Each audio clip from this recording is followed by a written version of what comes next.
I'd like to call to order this April 21st, 2021, regular meeting of the Board of Education. Will you please call the roll? Mr. Gomez? Here. Dr. Hall? Here. Ms. Moffitt? Here. Ms. Schofield? Here. Ms. White? Here. Item B, agenda, motion to approve the agenda. It's recommended the Board of Education approve the agenda of the April 21st, 2021, regular Board of Education meeting. Action by the Board of Education and adoption of a consent agenda means that all items are adopted by one singular motion unless a member of the Board of Education, treasurer, or superintendent requests that any such item be removed from the consent agenda and voted upon separately. So moved. Second. It's been moved and seconded. Is there any discussion? We have switched the order under presentations of 2 and 3. There's no other changes. Please call the roll. Mr. Gomez? Aye. Dr. Hall? Aye. Ms. Moffitt? Aye. Ms. Schofield? Aye. Ms. White? Aye. Item C, opening ceremony. Welcome especially to our middle school and high school top Tigers and the family and friends that are here to support them. We also have a couple other folks we will be recognizing this evening, and we welcome you as well. Our vision, Cuyahoga Falls City Schools, the hub of our community, committed to a culture of caring. We innovate, we create, we personalize education for all. Informational items. This meeting is a meeting of the Cuyahoga Falls Board of Education in public for the purpose of conducting the school district's business.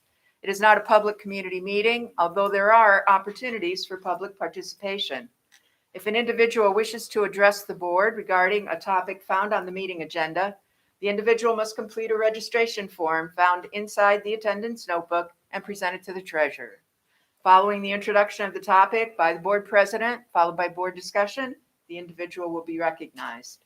If an individual wishes to address the board regarding a topic not found on the meeting agenda, she or he must notify the superintendent and or board president of the topic no later than 3 business days in advance of the meeting. These individuals may share their comments during the board business portion of the agenda. In both cases, the individual will preface comments by an announcement of his or her name and address, and limit comments to 3 minutes. All statements should be directed to the board president. No person may address or question board members individually. In addition, in public session, the board will not hear complaints about school personnel nor against any person connected with the school system. An unabridged board agenda for this meeting can be found on your electronic device at the address shown on the screen. And for your convenience, hard copies of the board agenda may be found on the librarian's desk next to the sign-in book. The next regularly scheduled meetings of the Cuyahoga Falls Board of Education are on May 5th and May 19th at 5:30 p.m. in the Cuyahoga Falls High School Library, 2300 4th Street, Cuyahoga Falls. There will be an educational visioning session held at the Summit County Educational Service Center, 420 Washington Avenue, Cuyahoga Falls, on April 29th, 2021 at 7:45 a.m. A Board of Education Finance Committee meeting will be held on May 13th, 2021 at 9 a.m. at the Harold E. Wilson Administration Center, 431 Stowe Avenue, Cuyahoga Falls. And now for our Pledge of Allegiance, followed by positive reflections. Ms. Patrice White. If you'll stand with me, please. I pledge allegiance to the flag of the United States of America, and to the republic for which it stands, one nation, under God, indivisible, with liberty and justice for all. Thank you.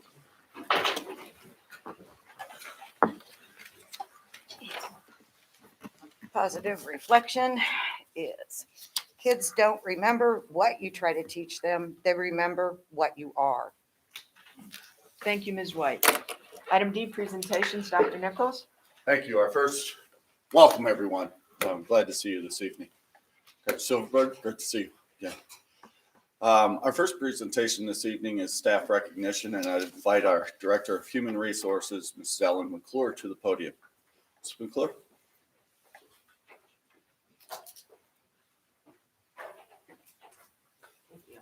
Good evening, everybody. Our first presentation tonight is our staff award, Shining Star, our staff Shining Star Award. And this award is for our staff, nominated by our staff. So it's for their colleagues to recognize each other. And our staff member this evening is Mrs. Mary Appleby. You want to come on up, Mary?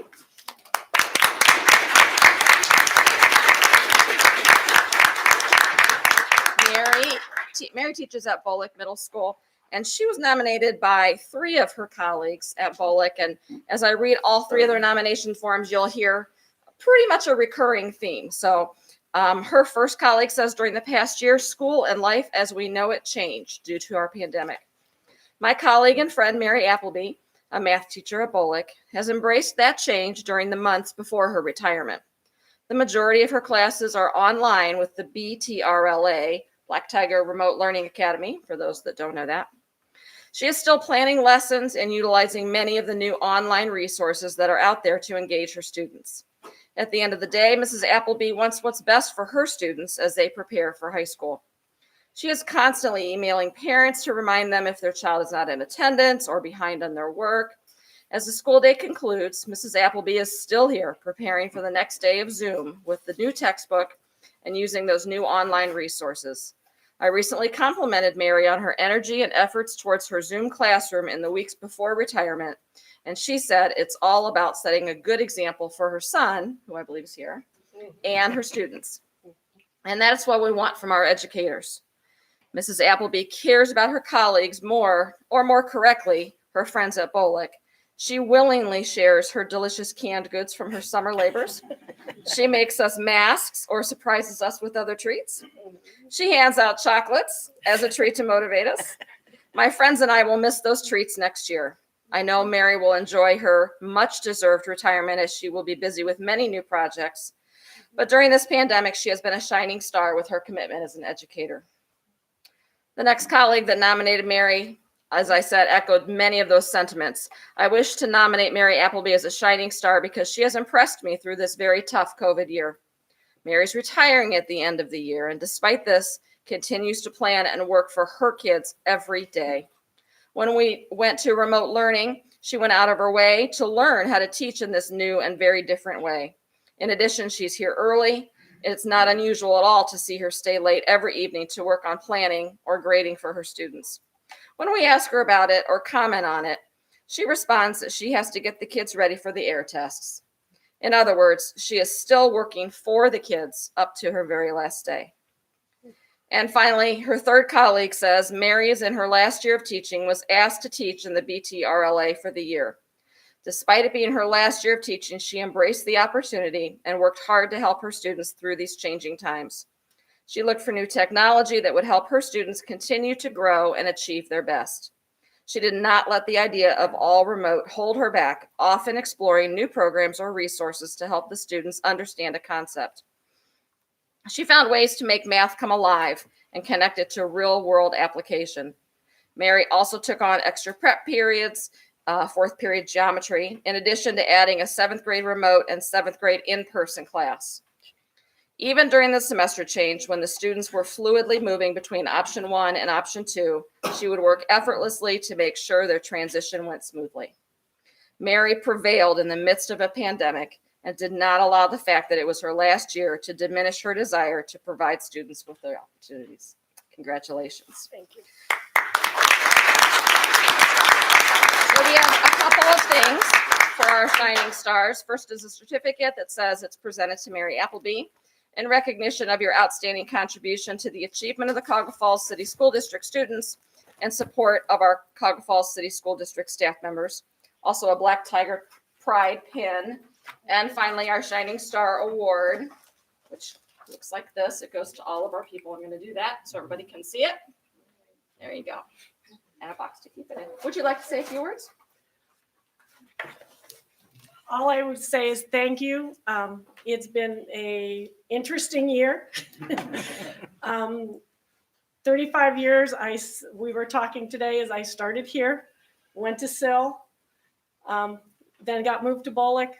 Lots of people, lots of friends, now teaching students of students.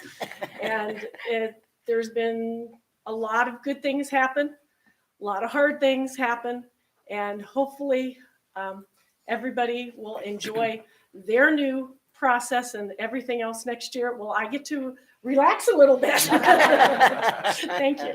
Congratulations.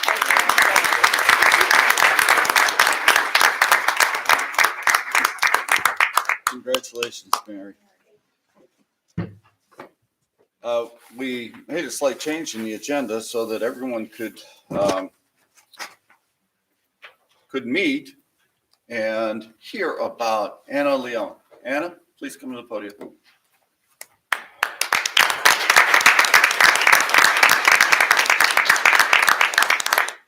Hello. How are you? This young lady is a phenomenal commercial grade artist. Employ her. I'm not kidding. She is phenomenal. And this is some tribute to her. Anna is a recipient of the 2021 Governor's Award of Excellence for Outstanding Artwork. The narrative is written by Jennifer Schulman, an art teacher at Cuyahoga Falls High School, who is also phenomenal. This evening, we have the pleasure to recognize one of our Black Tiger artists, Anna Leon, for a phenomenal accomplishment. Anna is described as soft-spoken, kind, dedicated, wicked smart, talented, and always ready to lend a hand.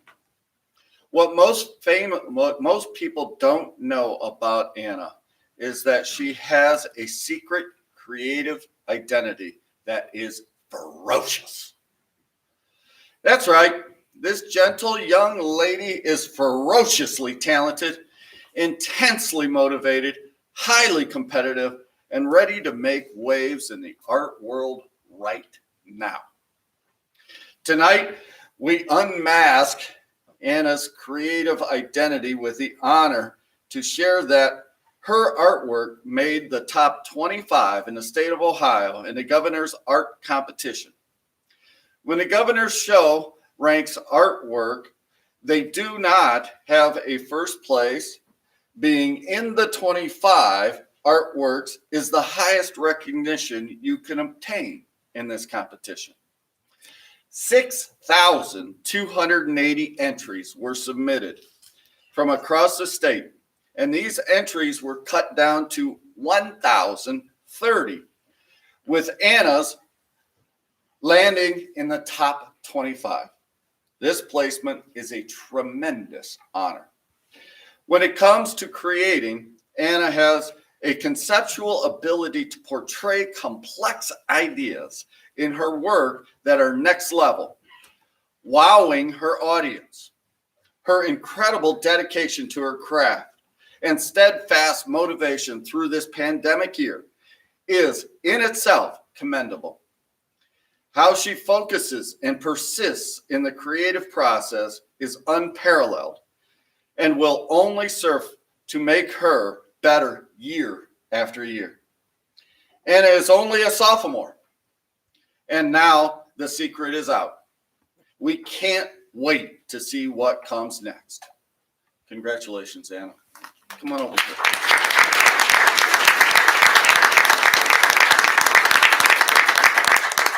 I have a certificate for Anna and a Black Tiger pin. Anna Leon, recipient of the Governor's Art Award of Excellence for your outstanding artwork that was selected as top 25 in the 2021 Ohio Governor's Youth Art Exhibition. Congratulations. I'm so incredibly proud of you. Thank you. I'm going to give you the narrative as well. Thank you so much. Thank you. You want to say anything about your artwork? No. No? Please Thank take you. a flower, Anna. And Bob, you didn't get a flower. Floor. Sorry.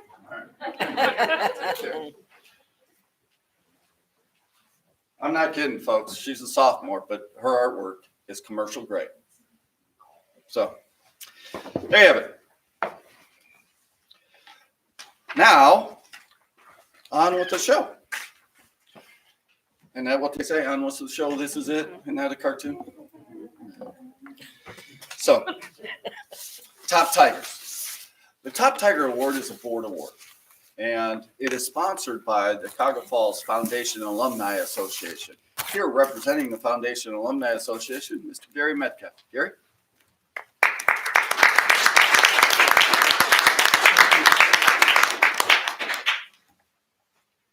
congratulations to all the top Tigers tonight. We'd like to thank our sponsors, Donato's Pizza, Dietz's Florist, Young Screen Printing, that donated the bags. And one other thing you're going to be getting that's not in the bag is one of our t-shirts. If you want to see me out in the hall, I'll take you down to my office, which is just right down the hall. And every one of the top Tigers will receive one of these t-shirts tonight. Some of the things that the foundation does, they assisted with the new entrance to Clifford Stadium, Tiger Trail. If you've ever been through there, you'll see engraved bricks. You can still purchase a brick. See me afterwards. I'll get you information. We help with class reunions. We have an all-class reunion. We honor distinguished alumni every year. We offer teacher grants. This year we have 7 teacher grants we're awarding. And we provide scholarships for our graduating seniors. Last year we had 70 scholarships worth over $180,000. Thank you very much. Thank you, Gary.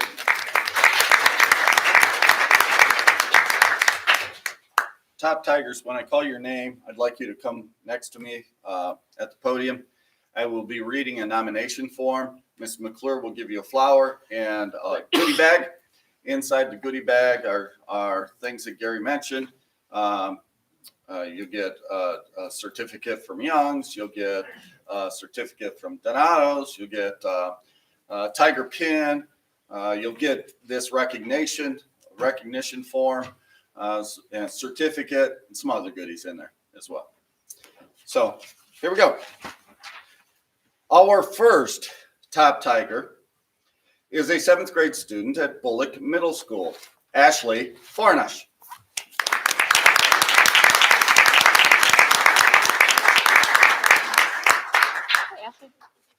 Now, before I get started, Ashley is also going to be featured in the Akron Beacon Journal for Make the Grade Kid of Character, April 2021. So look for her picture and right up in the ABJ. Ashley was nominated by the 7th grade team, and this is what they have to say. Ashley is recommended for Top Tiger because she is a model student showing Black Tiger pride. She is a student that shows respect to her peers and teachers. She is a positive friend and is willing to help others. Ashley is a responsible student who advocates for herself, which is a great skill to develop as she goes through life. Ashley made the transition from online learning to hybrid learning with success. She also had the addition of a core class when returning to school and made great strides in that class in her writing skills. Ashley is a student who works hard to meet her highest potential and is a pleasure to be around because of her determination and desire to improve in school. Ashley demonstrates safety during these strange times, physically and emotionally. Her kindness helps make a comfortable and safe place for her peers. She always comes to class with such a positive attitude and a ready to conquer the lesson. Ashley exudes Black Tiger pride. Congratulations, Ashley. You deserve this award, and we're lucky to have you at Bullock. Congratulations.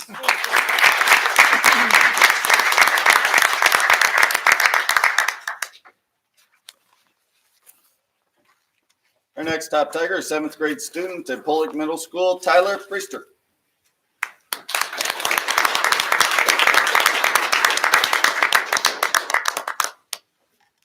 Hi, Tom.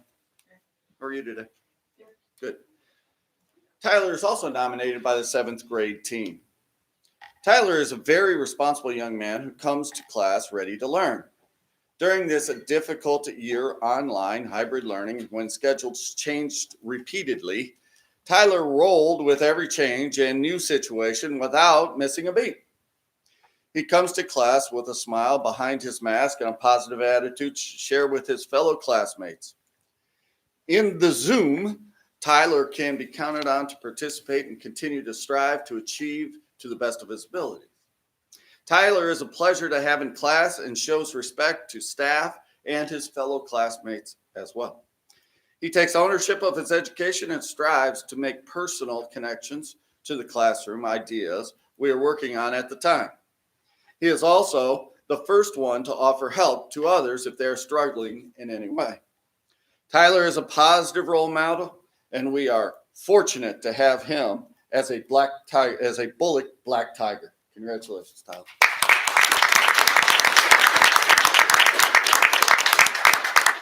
Our next top tiger is a 6th grade student at Roberts Middle School, Madison Morris.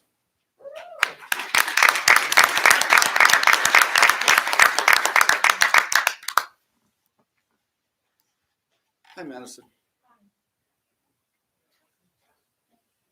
Madison is nominated by Ms. Floor.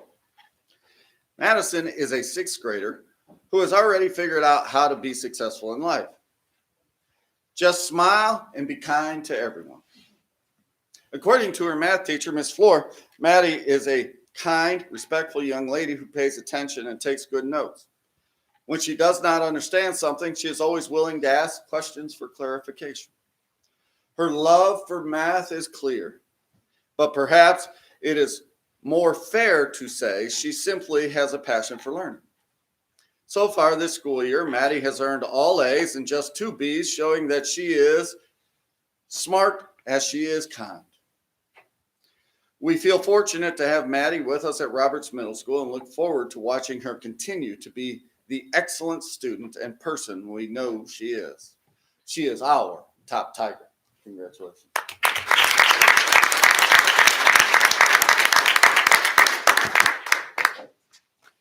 Our next top tiger is 7th grade student at Roberts Middle School, Timothy Lewis.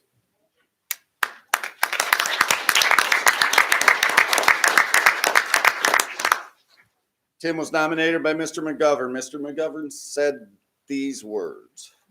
According to Tim's math teacher, Mr. McGovern, he is an absolute pleasure to have in class. Tim has shown tremendous improvement throughout the year and has persevered with a positive attitude every day, always being willing to participate.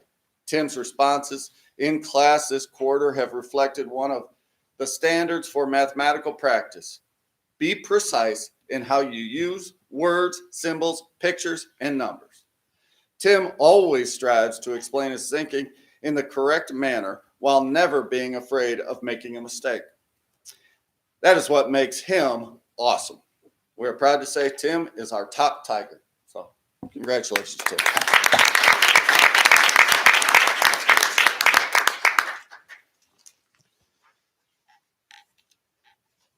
Our next top tiger is a senior at Cuyahoga Falls High School, Anisha Lincoln.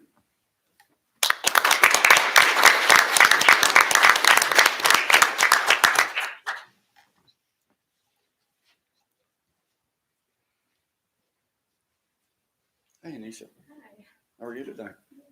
I'm doing well, thank you. Anisha is nominated by Ms. Rogers, AP English Literature teacher. Throughout this year, Anisha has demonstrated an outstanding work ethic in AP Literature. She understands the value of interpersonal communication, whether she is volunteering to read during class or conferencing with me about her writing. I was fortunate enough to have Anisha in class last year as well, and I will never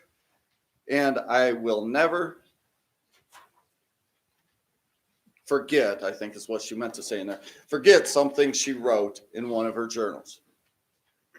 I know I can do better. I want to do better, end quote. Based on her work ethic this year, I truly believe Anisha has embraced this mantra each and every day. By taking 3 AP courses this year and participating in executive committee, National Honor Society, 6 District Compact's Criminal Justice Program, Anisha is paving the way for her future success at the University of Akron, where she will pursue a degree in political science and business.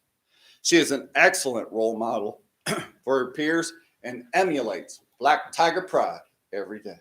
Congratulations, Anisha.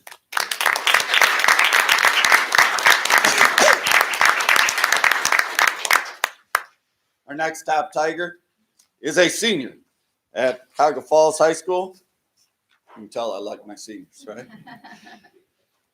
David Penta.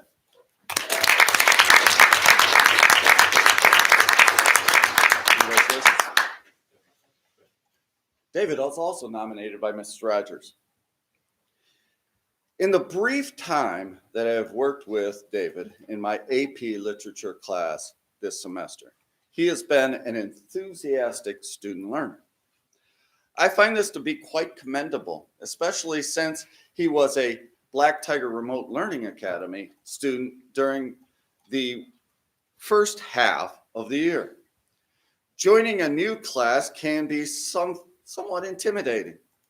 But when David walked into my classroom in January with a confident, positive attitude, I knew this would be a seamless transition.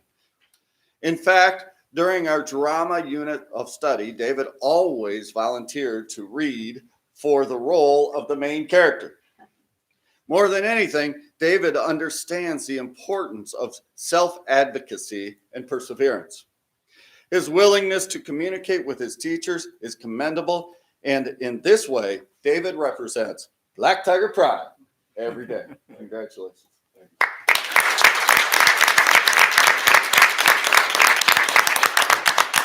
Congratulations to all of our Black Tigers. Thank you for being here.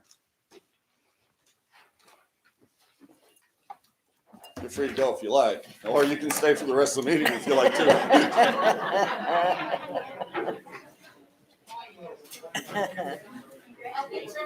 Yeah.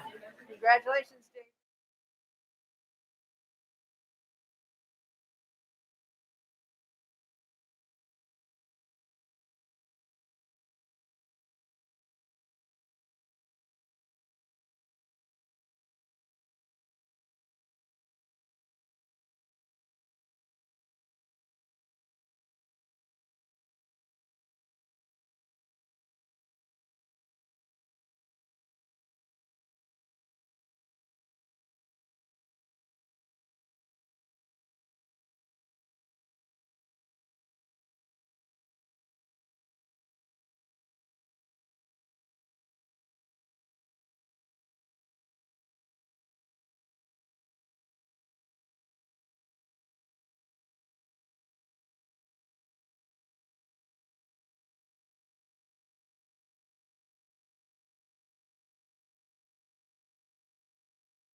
President Schofield, members of the board, thank you for having us this evening. We have joining us tonight Dr. David Silverberg of the Toledo Institute of Ashland University, and he's going to share the findings of our curriculum audit with you. And then Dr. Seibert and I will just follow up with a few comments about how we're using it within the district. So, Dr. Silverberg. Thank you. Yeah, you're good.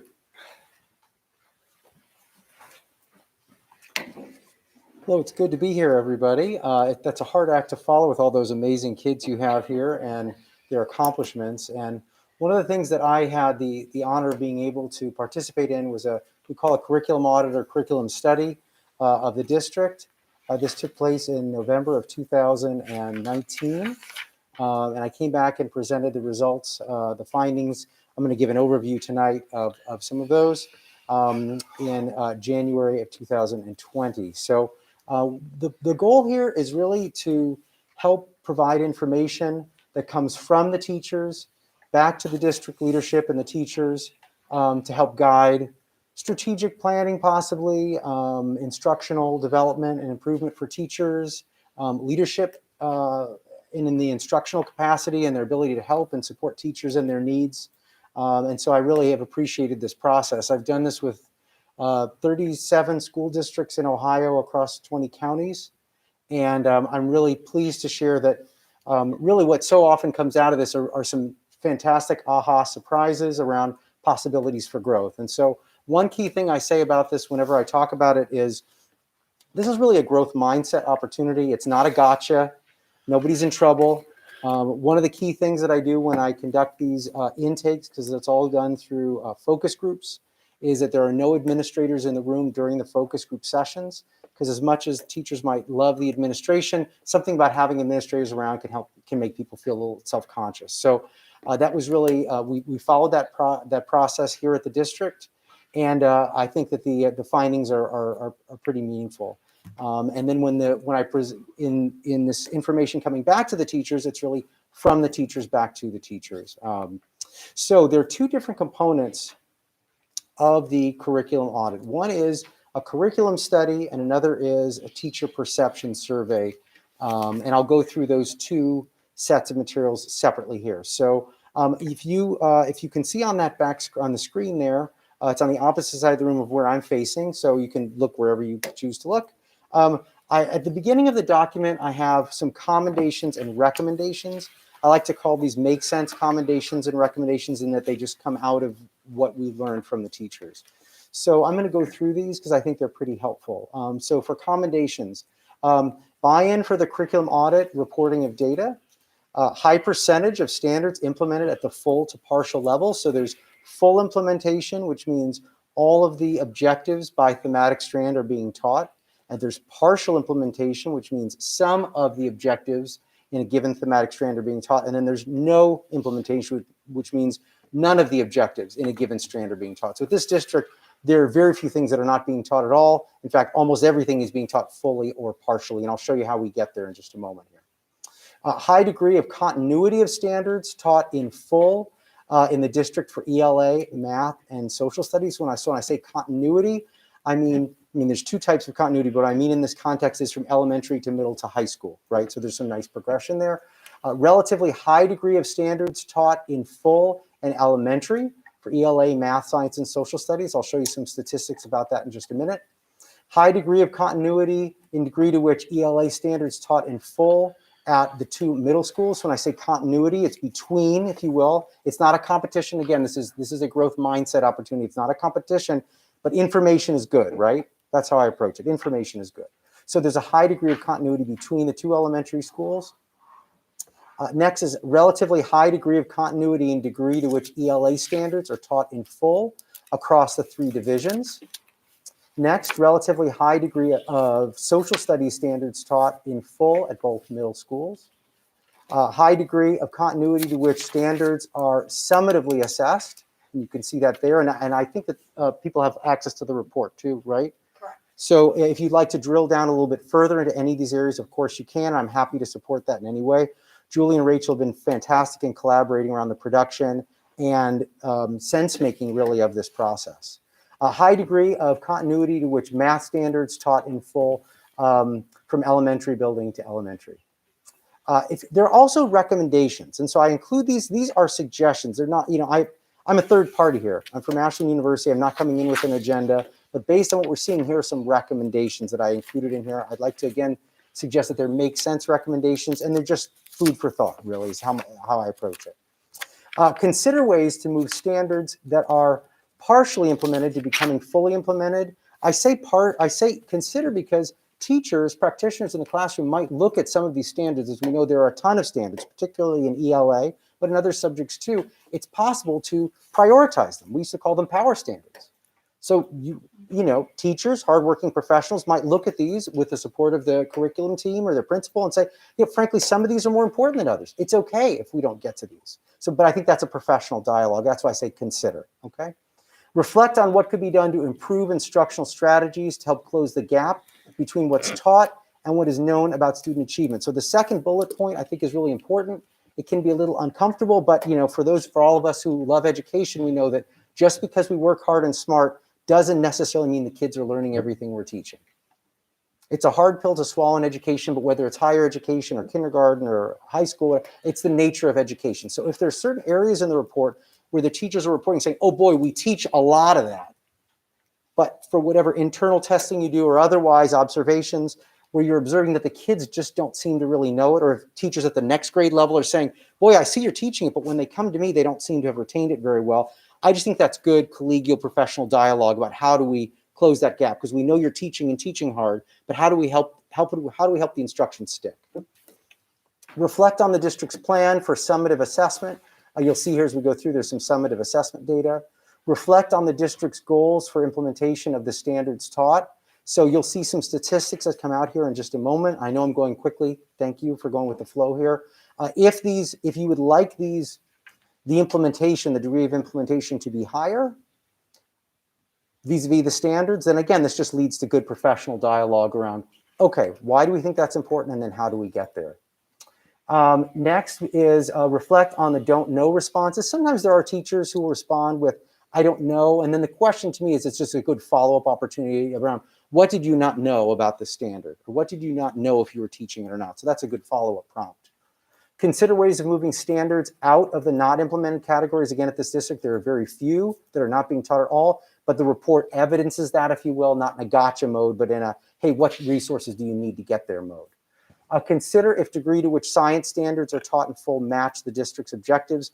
You'll see here that in some ways, the science standards, the degree to which science standards are being implemented in some aspects of the district are not necessarily on par, so to speak, of where some of the other areas are. Now, I do want to be clear that each different content area, English, language arts, math, science, and social studies, are conceived differently. They're not the same authors, if you will.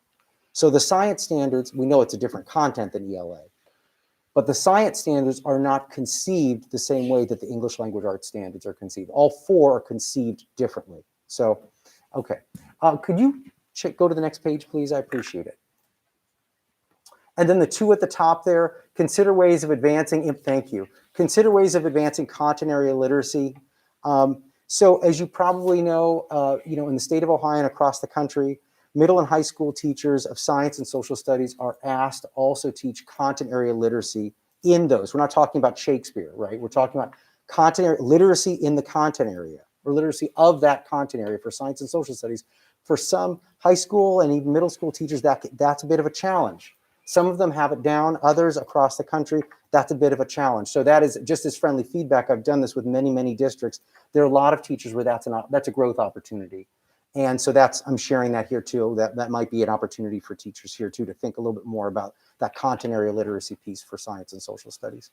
And consider ways of advancing vertical alignment. So that would be, as you move from elementary to middle to high school, there's some reasonable continuity there. I wouldn't recommend, structuring the joy out of teaching, but I think continuity is a good thing. And I'm sure that, we can all agree that education is more of a relay race than a sprint. My students become your students next year. So that collaborative spirit, and also too horizontally, meaning elementary to elementary, right? That continuity, and middle school too, because you have two here, of course, as well. If you could go to the next page, please, I appreciate it. So on this page of the document, what we have here are some statistics that reflect, I call this, this is big picture information. That's the result of the information that we collected from the teachers. So I'm not going to go through every single item there, but I want to just direct you on how to look it over. Okay. So in that way you can come to your own decisions about what you think about it. So the C that column that is tagged with a C, it's green there, represents complete implementation. So that would mean those are thematic strands in the standards where all of the objectives are being taught. That's the C there. I just coded it that way for the software I use. P is that orangey area, tangerine area. That stands for partial. So those would be thematic strands in the standards where some of the objectives are being taught and some of them are not. And again, that could just be an executive decision on the part of a teacher or department. Some of the objectives are taught, some of them aren't. And then the red area there, you can't quite see, but there's an N there just representing no implementation. Again, that's none of the objectives are being taught in certain strands. And you can see those numbers are quite low. And you could find where you wanted to see those in the report. Along the left-hand side, that's taught, you can see English language arts, math, science, and social studies. So those statistics represent kind of the summary, if you will, of the degree to which those standards are being taught at the district. So ELA, for example, and I know that that font size is a little bit small. So 68.2% of the standards are being implemented in full, meaning all of those objectives are being taught for those strands. And you can see that right through. And then I have an overall average, if that was of interest to you, that 63.3, if you want to know district-wide. Down below, I have it broken down by division. So at elementary, if you were to wrap together English language arts, math, science, and social studies, 73.9% are being implemented in full, just as an example, right? Just so you can see that. So remember before when I talked about the recommendations, I mentioned about considering that continuity piece. So as you look at elementary, again, this is not in the spirit of a gotcha, it's just an interesting exploration, if you will. Elementary K-5, so 73.9% of the standards are being implemented in full. Middle school, we've got, what is that, 60.4? I'm testing, you know, I just turned 55, so my eyes are feeling 55 with this font size, but I'm doing it. I'm doing good. So, and then middle school 60.4%, and then high school 55.7. So again, it's not a gotcha, but that might be some good opportunity for conversation on, hey, how do we get on the same team more? So that when those elementary students become the middle school and middle school become the high school, how do we help that handoff become where we want it to be? Okay, what I'd like to do is, could you please continue on to the next page? Also within the report, and again, we're not going to have the time to do a deep dive on this, but I'm happy to support in any way I can. So also within the report, then this is the next peeling off the next layer, peeling back the next layer of the onion, so to speak, and that is looking at ELA specifically. Along the left-hand side, you can see, and maybe bump it up one size if you could, or something like that. That'd be nice for people to see. There you go, great. So along the left-hand side, you can see by elementary building, again, it's not a competition, it's an observation. That's the degree to which the English language arts standards are being implemented in full, vis-a-vis those, those thematic strands from the state of Ohio.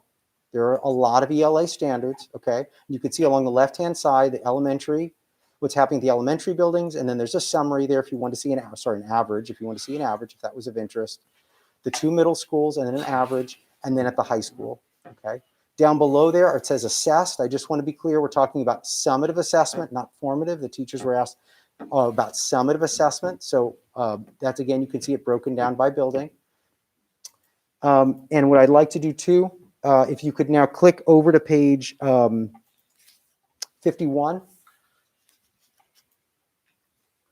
And we're going to have some time for Q&A at the end too. So I'm just going to kind of give this overview, and then I'm happy to answer any questions. Now here's where we have with math. And again, it's the same approach, but again, I want to just clarify, English language arts, math, science, and social studies, those standards, they're all standards, but they're conceived slightly differently. And the teachers will tell you that, and they're right. They're organized and they're conceived slightly differently, and yet they're still the standards, right? So along the left-hand side, you can see by building for elementary, you can see by building for middle school, and then you can see at the high school as well for talk. That's, fully, partially, or not at all again.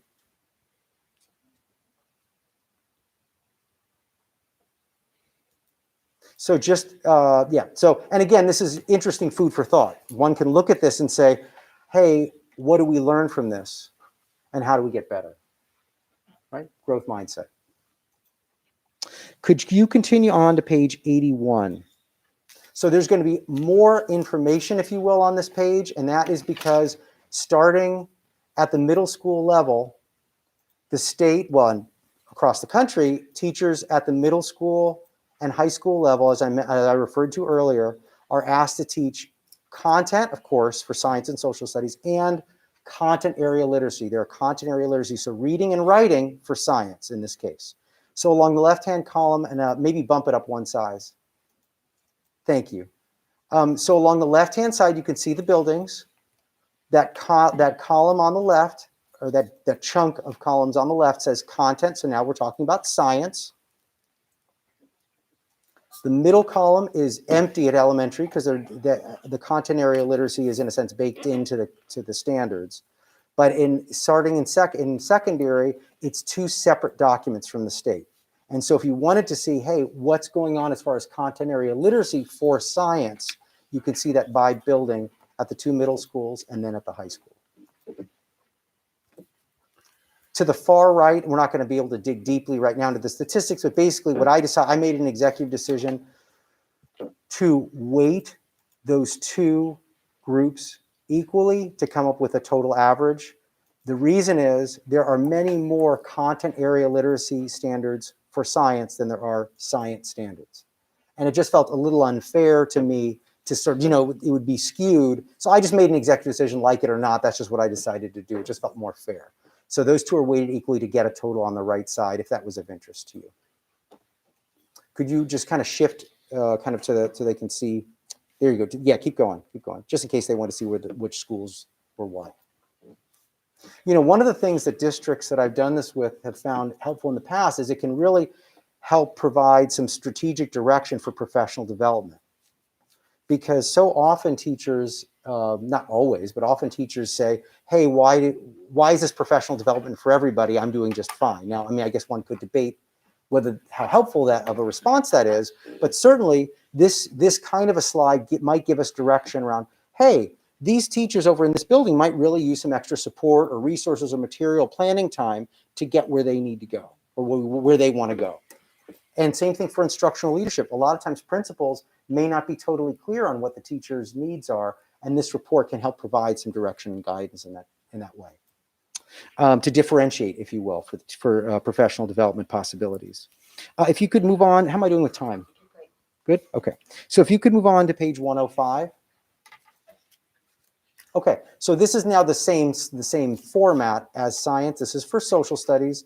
And again, in the state of Ohio and across the country, starting in 6th grade, we have content area literacy for science and social studies. So if you want to know specifically what's going on in social studies, you'd look in that grouping to the left where it says content.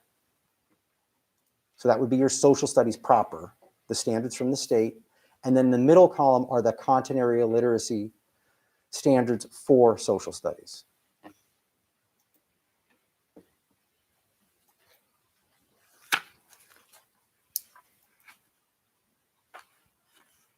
And part of what I like about this is information that comes from the teachers. The teachers, the way that I set up the focus groups, they've got next to them, right in front of them, they've got the standards from the state. And then right next to them, they've got a kind of an intake form that I put together that says, are you teaching all of those objectives? Some of them or none of them. So they're working from the state standards directly from that material. And so the share out is from them, and I appreciate their transparency. I think what I'd like to do before I shift over to the teacher perception survey is, if that's okay, I've fielded some questions here. So any questions about this? Before we shift? Yes, ma'am. I have one. When you talked about power standards and you were taking this survey, did any of the teachers or grade levels designate that due to previous history, whatever they see going on in their classroom, that they had significantly identified the power standards that they would focus on and perhaps not include some of the other standards that were there? Okay, Because good. I see a discrepancy, and I'm wondering if there's a reason for it, because I'm thinking teachers don't randomly just throw away standards. Sorry, some of us are teachers.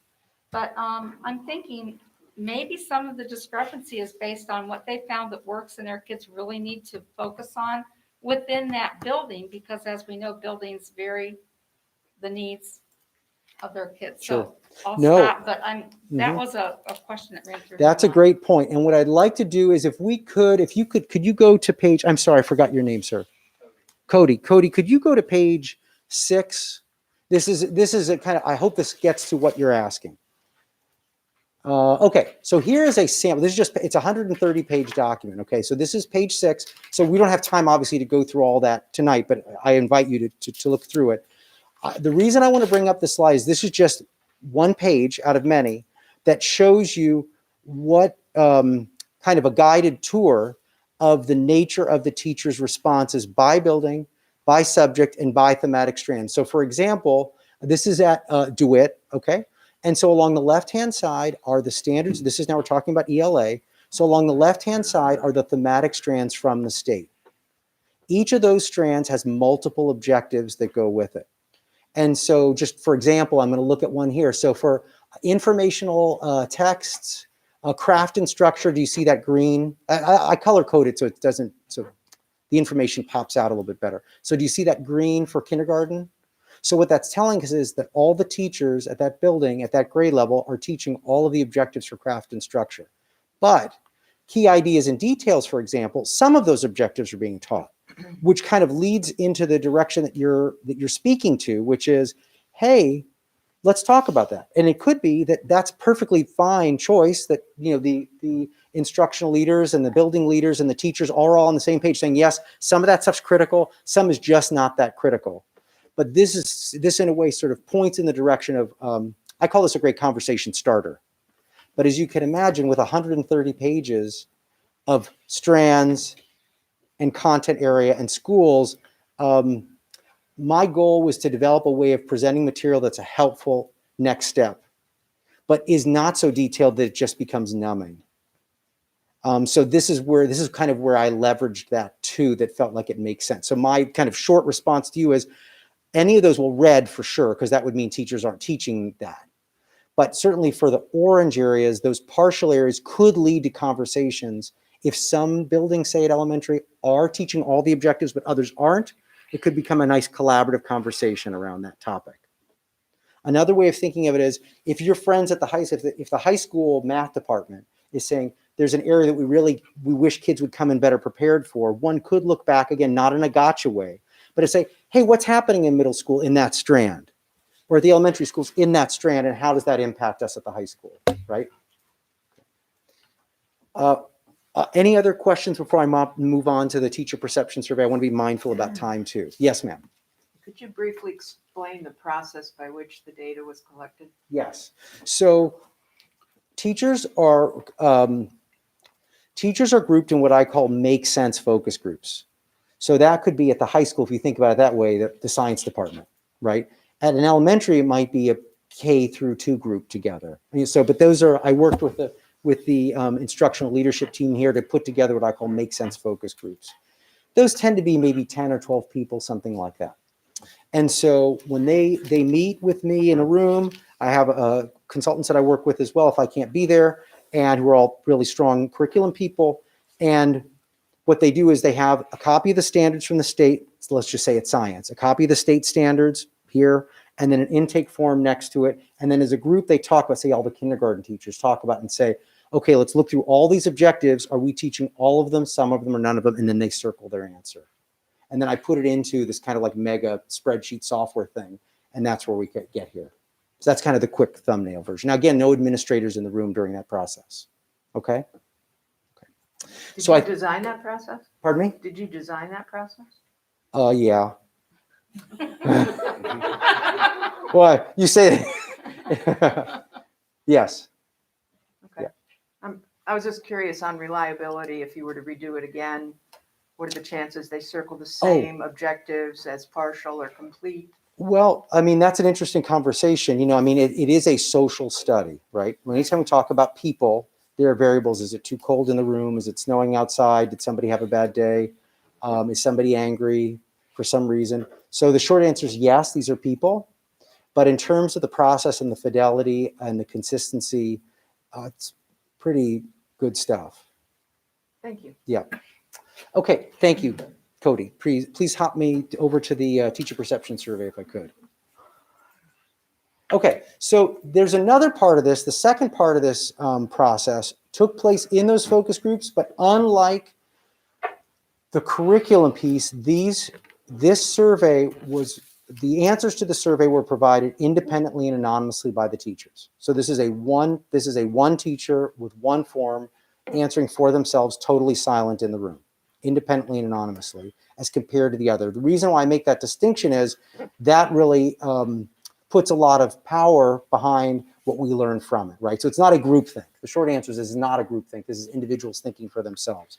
All these questions were designed in collaboration with the curriculum team here, the leadership team, to come up with questions that they really wanted to know more about. And I think you'll see as we go through here, again, we don't have time to go through every single bit, but I invite you to read through the documents. So the questions, the first one is, what is the quality of the professional climate in your building?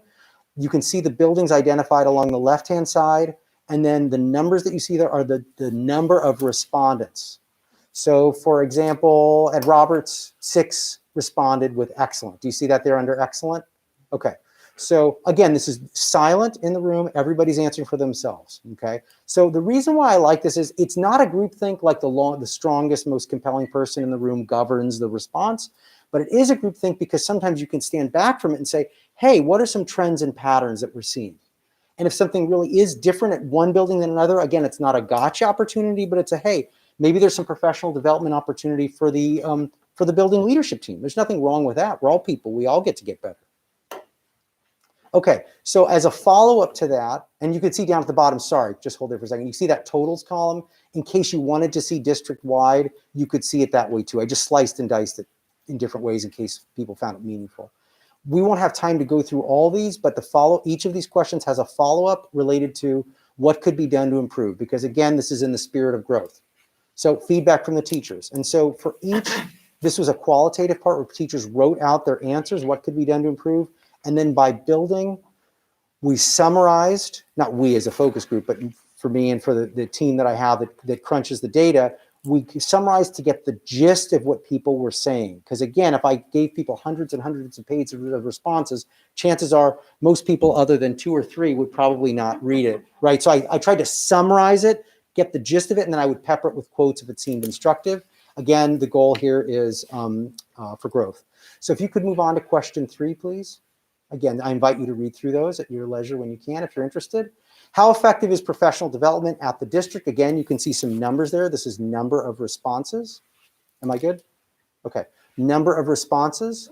And again, I shared all these results with the leadership team at the district, and they really, were open to the process of inquiry and learning. Again, I want to underscore this is perception.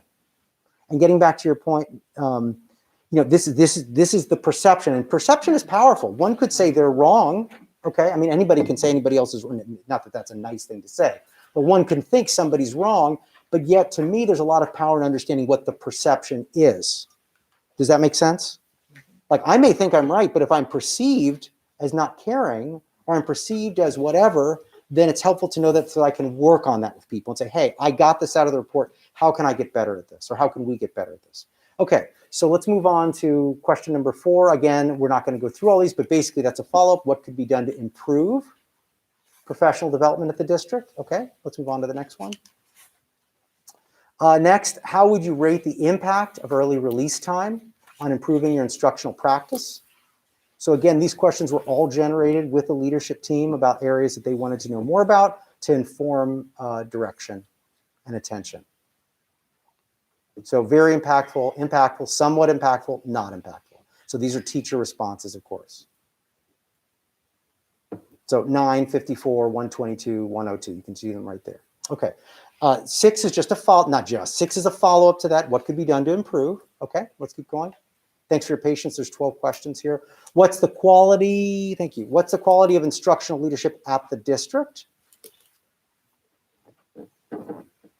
And you can see those numbers by building. Then, of course, it's just added up there at the bottom. Okay, keep going. What could be done to improve is question number 8. Question number 9, what is the quality of instructional leadership in your building, right? So the previous one referred to the district. This one refers to in your building. And then the follow-up question, what could be done to improve? Again, because we want to stay positive and constructive. Next, how effectively does the district deliver services for exceptional children? And then what could be done to improve?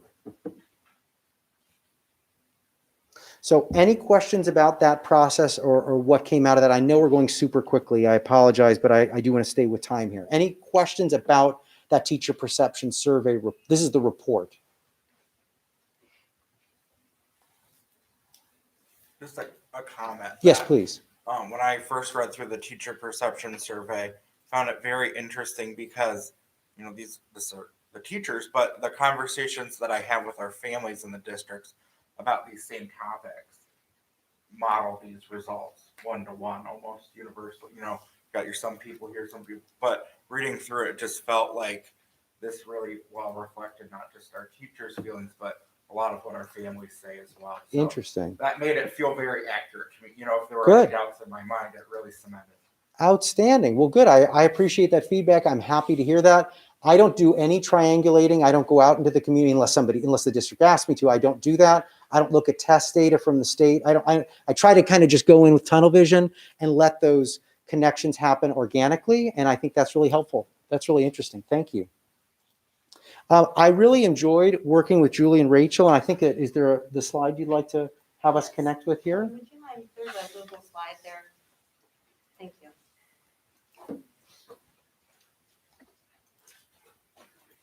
And you can go ahead and go to the next one. Thank you.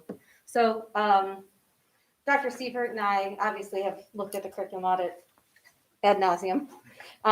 We have talked about it. Dr. Silverberg did come and share it with our administrators in January of 2020. Our original plan was to share it out with teachers on last March of 2020, and that was one of our first days of the school closure. So because we couldn't have him share it out, that's one of the reasons we're having it recorded tonight to help us. But Dr. Sievert and I have been sharing it within various committees. So we just have kind of a list here of some of the things that we're doing. The principals definitely read the things specific to their building. I know that we talked as a team, they've talked as K-5 and 6-8 and the high school team about, how can we make improvements? As Dr. Silverberg said, this is a growth mindset. It wasn't intended to be a gotcha. One of the things that I found great just from my position is after the audit, even though we hadn't shared the results, teachers started asking questions because they realized, oh, I didn't realize that standard was now in my grade level. That was one of the changes. Or we did that in November of 2019. In December of 2019, we had all of the content area teachers met here at the high school from the middle school and the high school, and we talked about those content area literacy standards. And they said, oh, is this because of the audit? Because we weren't really sure what they were?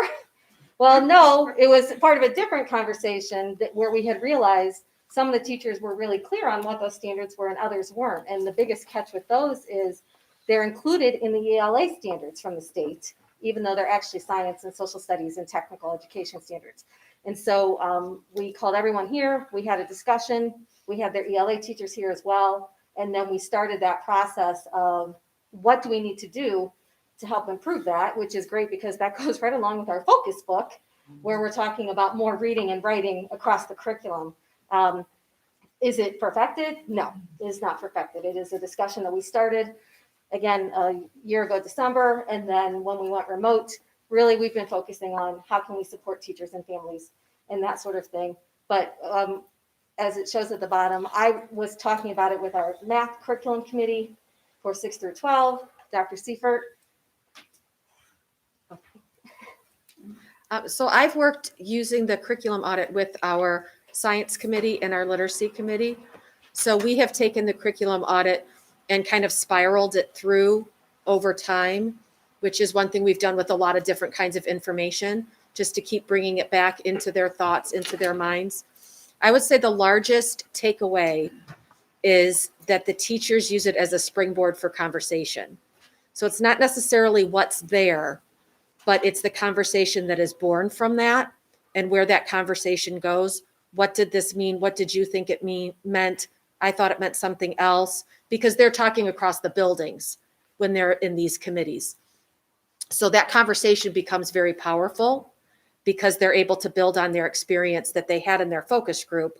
And now they have a whole nother group to have those conversations and to build on that and to enrich all of that.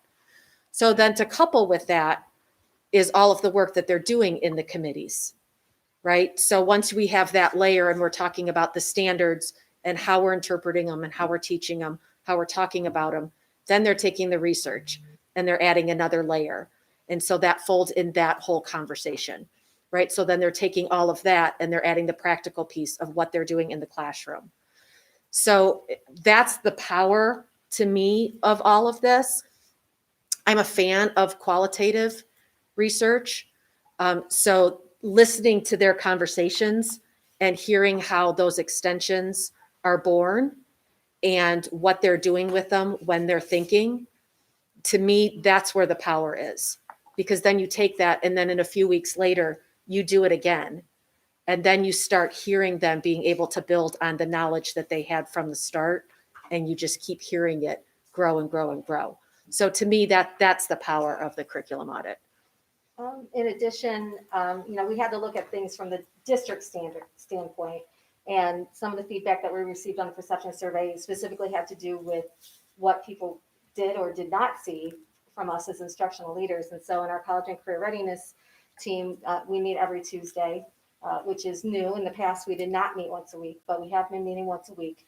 And we're really trying to focus on how can we improve. What did teachers say they wanted? One of the things they said they wanted to hear from people besides us. They wanted to hear from experts from other areas. And so we've tried to make that happen as much as we can. It talked about vertical alignment is an area where we have some weaknesses. So we were able to use last May's PD day, even though we were virtual. We had teams meeting at the different grade levels. We just scheduled Zooms at different times of the day. And then people were able to meet. And that is one thing that Zoom has opened up, because now it's a lot easier for all the second grade teachers to get together, for all the sixth grade teachers to get together. We don't have to wait for travel time. I got stuck behind a bus, that sort of thing. So we've been using things that way as well.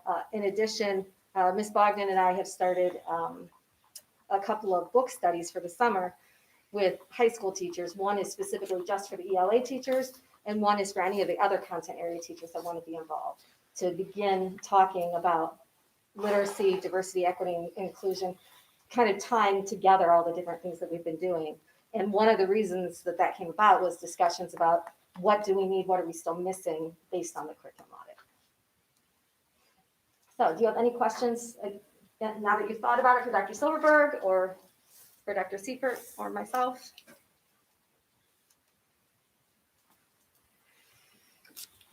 One of the things that I find interesting in the as we're going through the Focus book by Schmoker is the last chapter is content literacy and mathematics, and the exclusion of that, at the state and national level, so on and so forth. We talk about content literacy and social studies and science, which is incredibly important. But back 100 years ago, I was a math teacher, and the exclusion of content literacy and mathematics I find interesting, specifically as we're, and that came to light as we were doing our book study on Focus.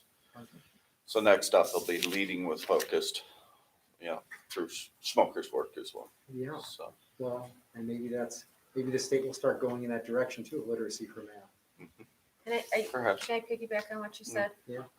There might be a lack of it within the standards, but I don't necessarily feel like there's a lack of it with instruction Okay. and with the thinking process. When you think about how mathematical problems are broken down and the process that you walk through and the whole think alouds that go along with it, those are some key strategies that you do in literacy. You go through that same kind of process. When you are walking through your word problems, you're choosing specific words. You're making sure that the word that's there actually means what you want it to mean. And so you're having to walk through and identify what's in those sentences. And when you think of what's in Schmoker, it actually talks about that. It talks about teaching that process for your content area literacy, right? You're walking through what those paragraphs say. That's why they promote the text, right? A textbook, which is something we've gotten away from.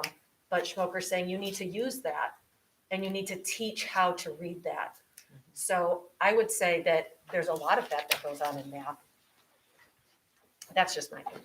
Secondary level, I didn't experience so much of that. We did in science, like in physics and in chemistry and those kinds of things that were had math based. I mean, physics is all math, really, and so those kinds of things. But once again, that was a long time ago.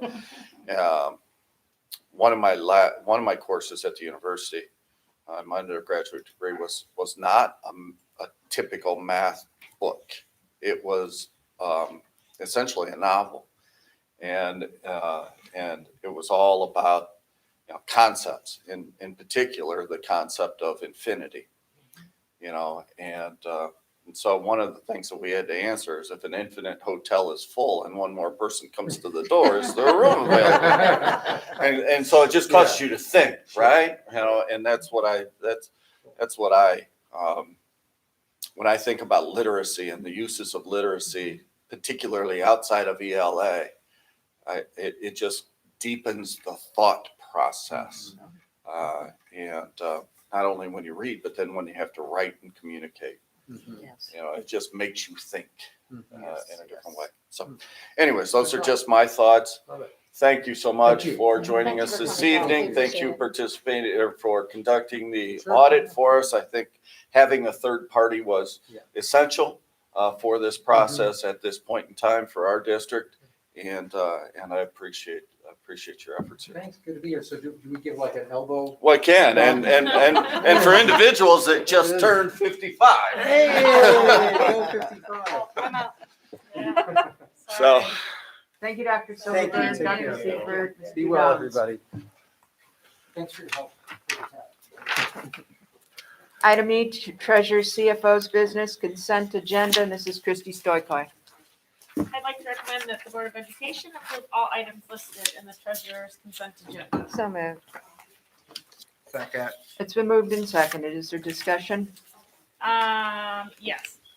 Permanent appropriations, there is a modification just to include, the Attorney General's state safety grant. This year it's like $23,000. We've gotten it the past few years. They've been doing that.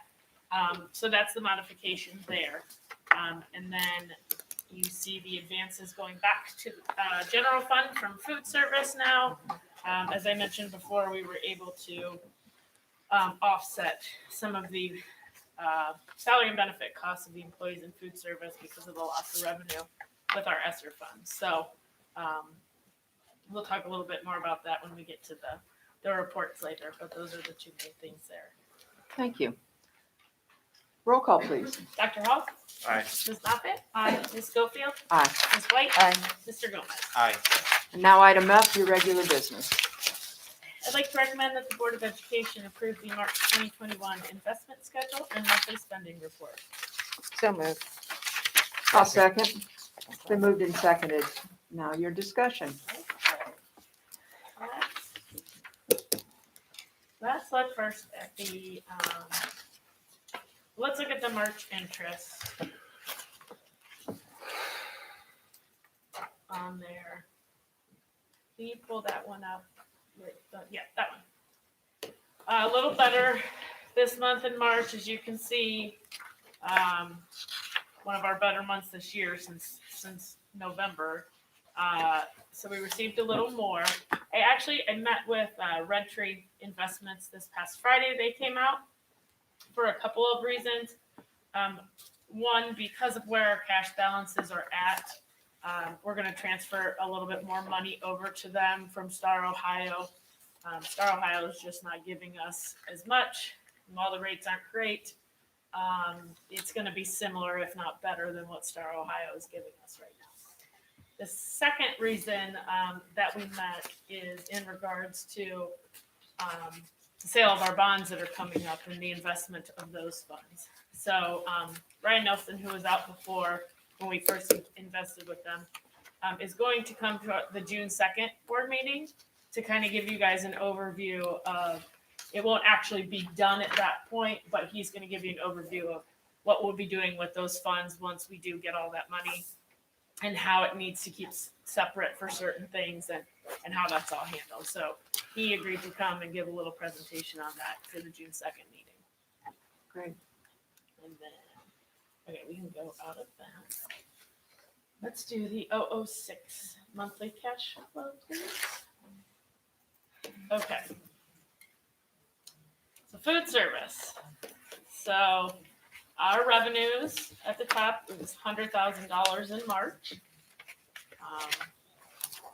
And I know Chef Bell has said since school's been back in, it's been going good so far. We did receive, I know, $107,000 in April, but that's for the remainder of March. So in May, we should see what actually comes from everyone being back in school. If you look at the expenditures, they're going to be a little out of whack, obviously. It's negative 288,533. That is from the backing out of those funds, doing basically what is the equivalent to a receipt to those budget accounts, and then charging the ESSER fund. So that is the reason for that, which of course then puts the result of operations at 388,000 for the month.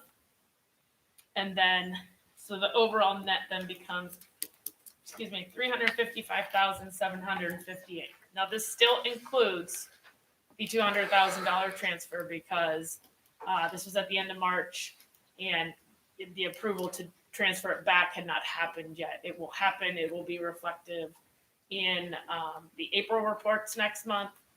So really you could look at that. It's about 155,758, which is still a little lower than we were last year at this point, but it's much better than what we were looking at throughout the rest of this year.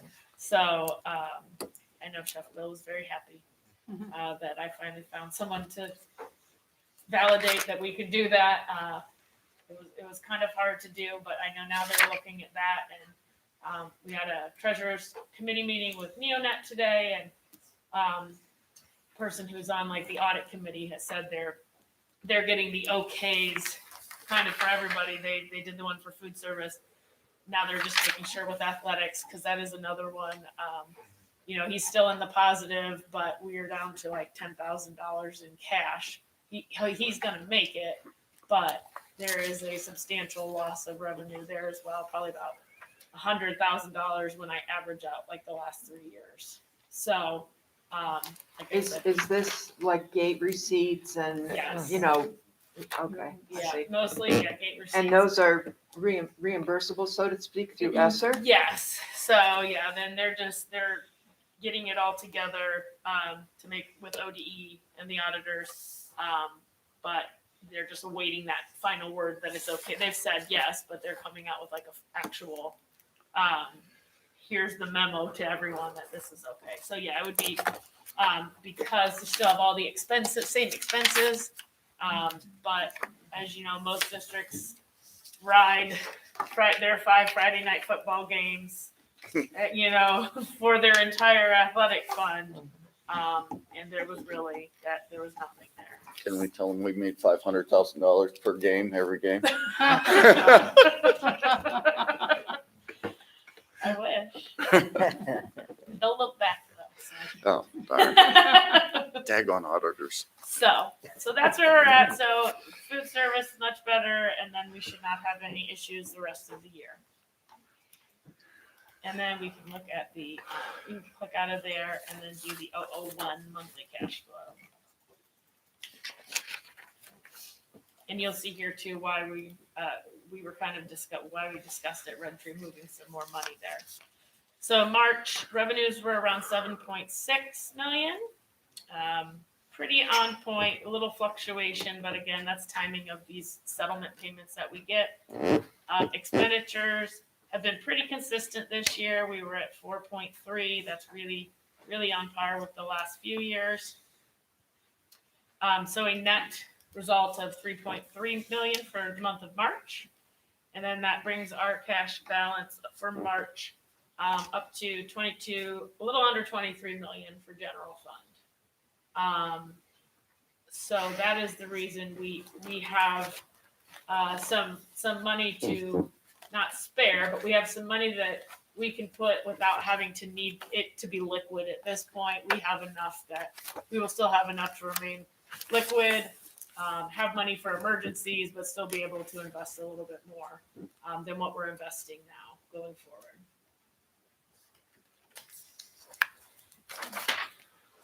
And I think that is it. Any questions on the financials? Thank you. Roll call, please. Ms. Moffett? Aye. Ms. Schofield? Aye. Ms. White? Aye. Mr. Gomez? Aye. Dr. Hall? Aye. Any comments this evening, Mrs. Stoichi? Yes. So as you all know, the House voted today on their version of the state budget bill, and they released simulations this week. It's a little convoluted, so at this point, we don't have a ton of answers. We're trying to reach out and get some of those.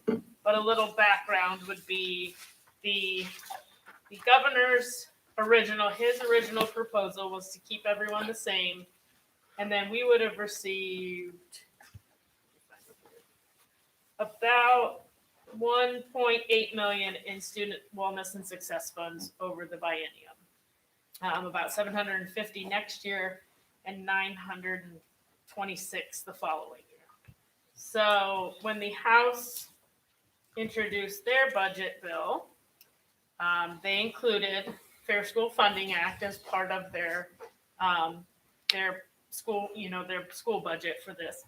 And that is what was released then today or this week, those simulations. Now, their version rolls all this student wellness and success money into funding for the Fair School Funding Plan.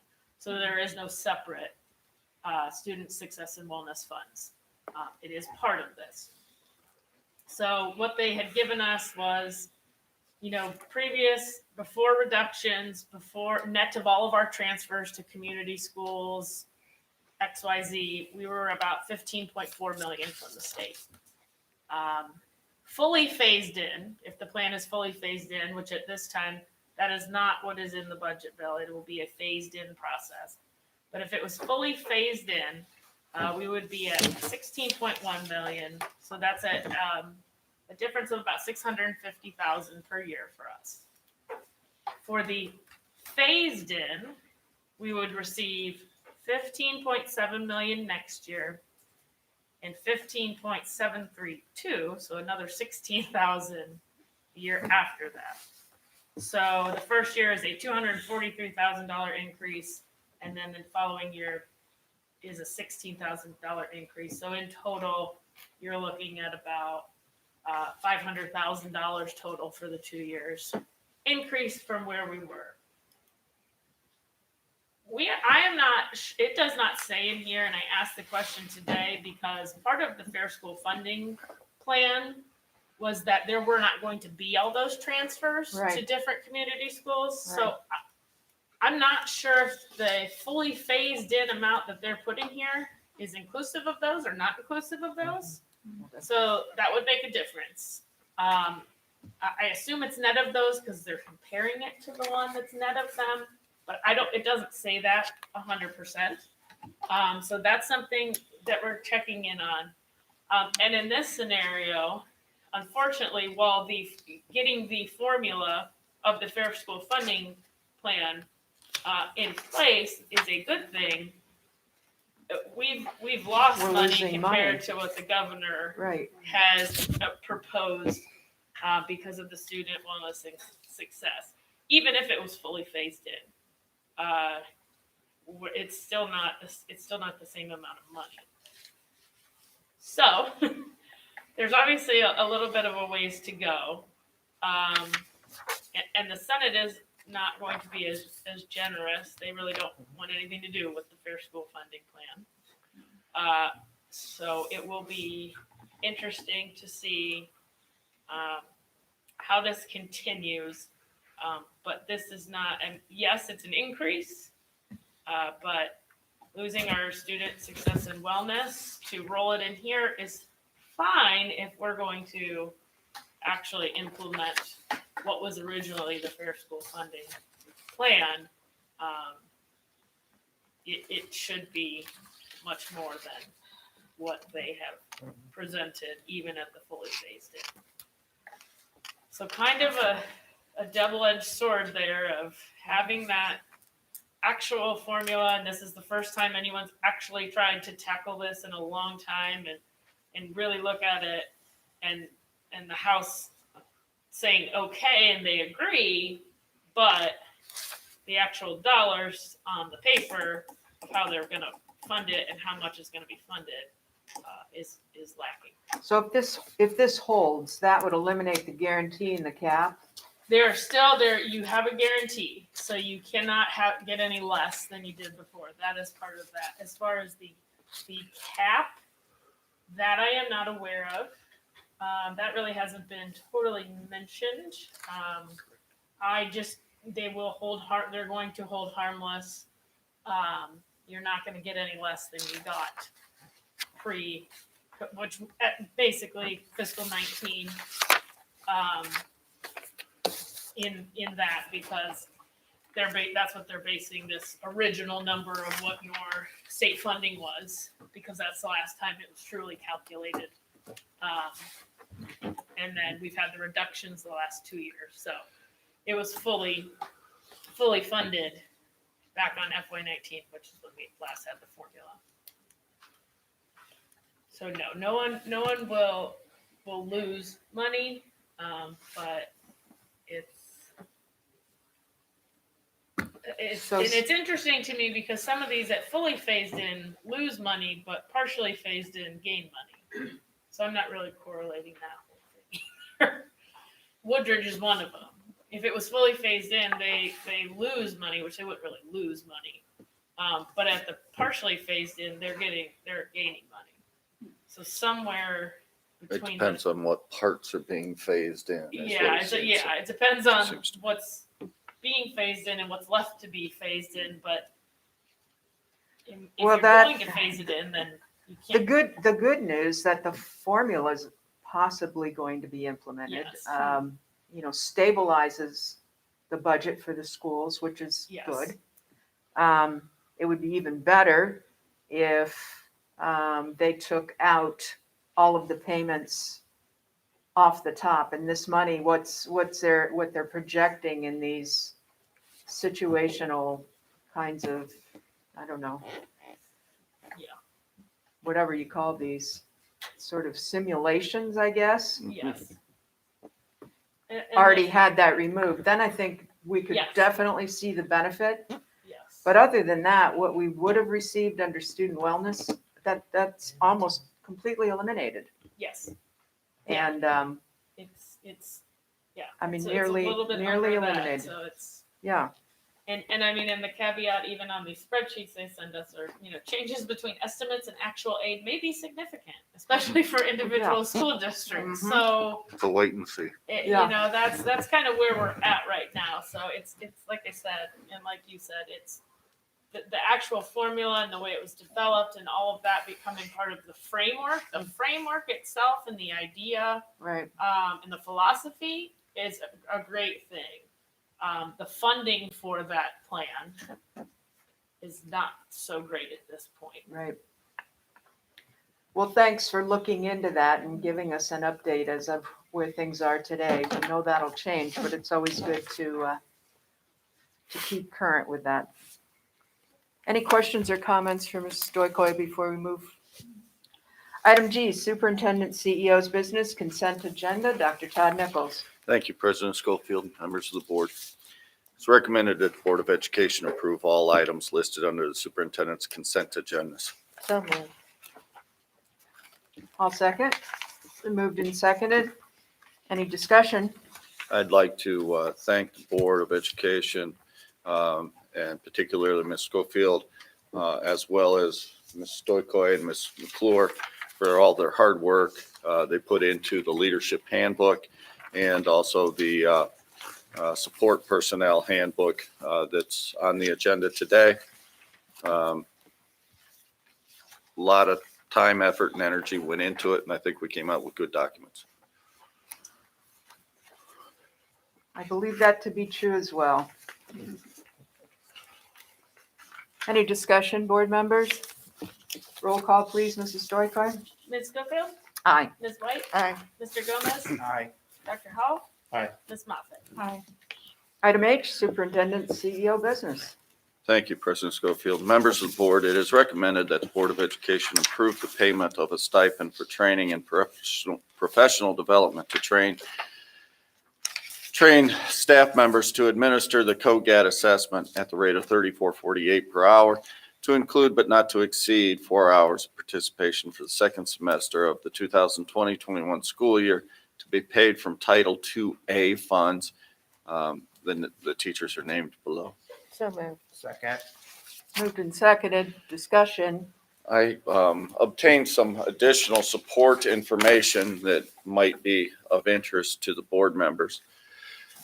First of all, the purpose of COGAT assessment. There are 3 batteries: verbal, quantitative, and nonverbal.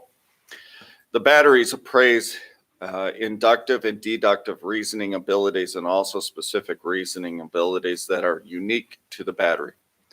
The abilities appraised are those that enable students to acquire, organize, store in memory, and recall information, to make inferences, to detect relationships, to comprehend and analyze problem situations, to form concepts, to discover and remember sequences, to recognize patterns, to classify or categorize objects, events, and concepts, to infer rules and principles, and to relate and use previous experience to accomplish new learning tasks or solve novel problems. COGAT is not an achievement test of knowledge or skill. It is not an assessment of information learned through instruction. The rationale and support of administering the online COGAT assessment are as follows. Data from the project manager regarding COGAT assessment formats. We conducted comparability research for computer-based online testing and paper-based testing, both using proctor-led administration, and found no differences in performance at any levels of the test. The COGAT assessment for grade 2 is a bubble test. Students click on a bubble. This is like what NWEA MAP testing and like using MobyMax assessments for learning. The questions are picture-based, using no words to eliminate language and culture barriers. There are no written answers of any kind, no words, short responses, or extended response for students to write. Students only click on a bubble. The district chose for the students in grade 3 to take the reading OST with paper and pencil due to the extended writing requirement, the challenge with typing responses, and to allow students to have time to formulate their thoughts free of technology obstacles. The district chose for the students in grade 3 to take the math OST online because the students can write their thinking down using paper and then click on a bubble to secure their response. This is similar to the grade 2 COGAT expectation. The grade 2 COGAT assessment is free from writing unless a student wants to have scratch paper, which is allowable. So those are some additional supports that I've asked from the team, and thank you, Dr. Seifer and Julie Leeson, for putting that together.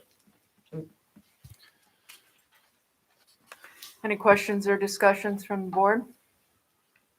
Has this test been given at this grade level prior to this year? We're required to give this test. And how has it been done previously?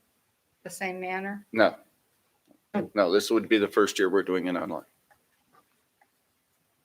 And based on the recommendation that you have, or based on the information that you were given, they're saying there's absolutely no difference between the online results and the. That is a project manager. It's not Their our company. assessment. Their The company No, said. I Their companies, understand that. yeah. I understand that. Yeah. But they're saying, well, we've done it No both difference. ways and we haven't discovered that there's any difference. That's correct. One of the problems that we would also experience, should we not be able to give it online at this point, would be ordering materials. You know, our students were, as we know, online for a good part of the year, or at least in hybrid situation, a good part of the year. And no one really knew when all of that would end. But as I understand, part of the problem might be procurement of materials to be able to administer in person. Am I correct? Right, well, we've contacted the company, we can overnight, Okay. we can overnight and get the paper pencil Uh-huh. test, as long as we make a decision by noon tomorrow. But with all transparency, this has all this information has gone out to parents, to the teachers, and we would be changing that format. That makes me a little uncomfortable because this is what they were counting on. They were counting on this online version.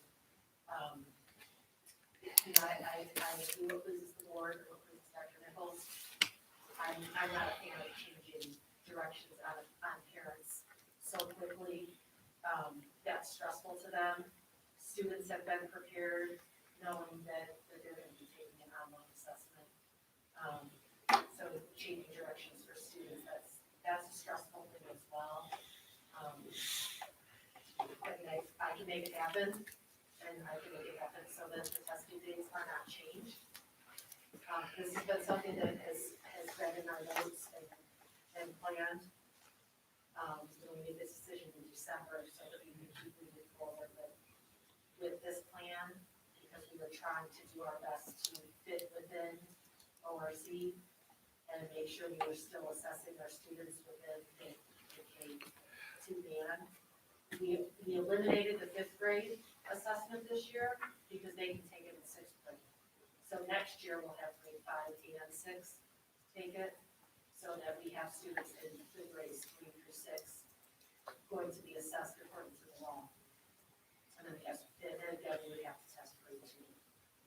So we're trying to be compliant with what we're doing. Thank you, Dr. Seifert. Thank you. So that's the information I have for you tonight in support of this recommendation. Thank you. Mhm. Any questions or comments? I guess, moving forward then, will there be opportunities for teachers to provide input based on the results? I know that you're saying, we're not really looking at this for, I'm sorry, what were the words that you used? Achievement. Achievement Mhm. purposes. But will we be getting input from the teachers to say, well, I've given this in the past and I've given it this way, so that they can provide some input, so that we feel that maybe perhaps, hopefully, it won't make a difference as to the format of the administration? I don't see any reason why we wouldn't do that. Thank you. Yeah. But I do want to caution, the results from this is a cognitive abilities test. So it's not something, you want to stray away from a personal opinion, whether a child is a gifted thinker or not. Right. You want to stray away from that. But you Because also, there's ways that the assessment is done in very strategic ways, so that information is gathered according to data and not according to any type of opinion. I appreciate that, but I also know as an administrator of a test, that observational input is valuable. You can see if a student's struggling or not. You can see perhaps if they have questions. Those are the things that you can observe when tests are being given. And I Teachers could be there. I mean, the teachers are right there. I understand that. That's why I'm walking around helping students the whole time. right. And that, I guess that is my reason for that question. Were there more questions when it was administered this way than perhaps when they were doing paper pencil in previous time? I don't see any reason why we can't get their input going Thank you. forward. I appreciate that because I think it's highly valuable. And I only say that because as a kindergarten teacher, I was given a test to administer, and it made absolutely no sense because the students had to go down a column, it was numbered that way. How do we teach the children? We go from left to right and then go to the next row. So I think those kinds of pieces of information are valuable input, and that's why I'm asking. Please to get that input because I think it makes a difference. Thank you. You're welcome. Appreciate it. And I'll just end with, we are getting a lot more current research now that we have kids online more with remote learning and on screen time more with virtual environments. And we know that current research on early literacy and how young learners read print versus read screen is very different. And I would never want to substitute expediency for the quality and reliability of the testing information. If there's no other further discussion, we'll have a roll call. I have one comment. Oh. The test is going to take the same time, whether it's on paper. They don't get additional time, do they? They don't however much time. So Yep. there's no expediency related to that. Okay, thank you. Roll call, please. Ms. White, Aye. Mr. Gomez, Aye. Dr. Hall, Aye. Ms. Moffett, Aye. Ms. Schofield. Nay.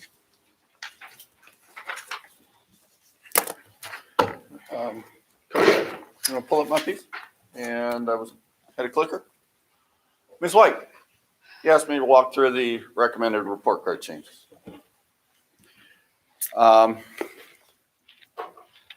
Yesterday, Sunday, my schedule for this week changed. Kevin Miller, who is our leader from BASA, one of our leaders from BASA, he and David Axner, contacted me Sunday and asked me to testify, provide testimony to the House yesterday. And so I did. Quite an experience, loved it. My colleagues, Stephanie Starcher and Marlon Stiles, Stephanie from Fort Fry and Marlon from Middletown, joined me in providing testimony yesterday. And boy, you know, it just rolled. It just rolled. I mean, Stephanie led off and set it up, and I did my piece in the middle, and I talked a lot about disadvantagement in general and how the report card, the current report card, is based upon demographics of a school district.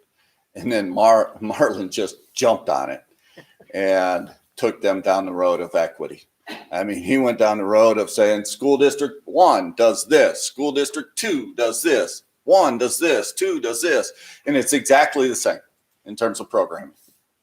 And then he asked the members of the primary and secondary education committee, would you like to know what the performance rating or the overall grade for district 1 is versus district 2? Would it help you if I told you what the demographics of each one of those districts? And then he dove specifically into persons of color.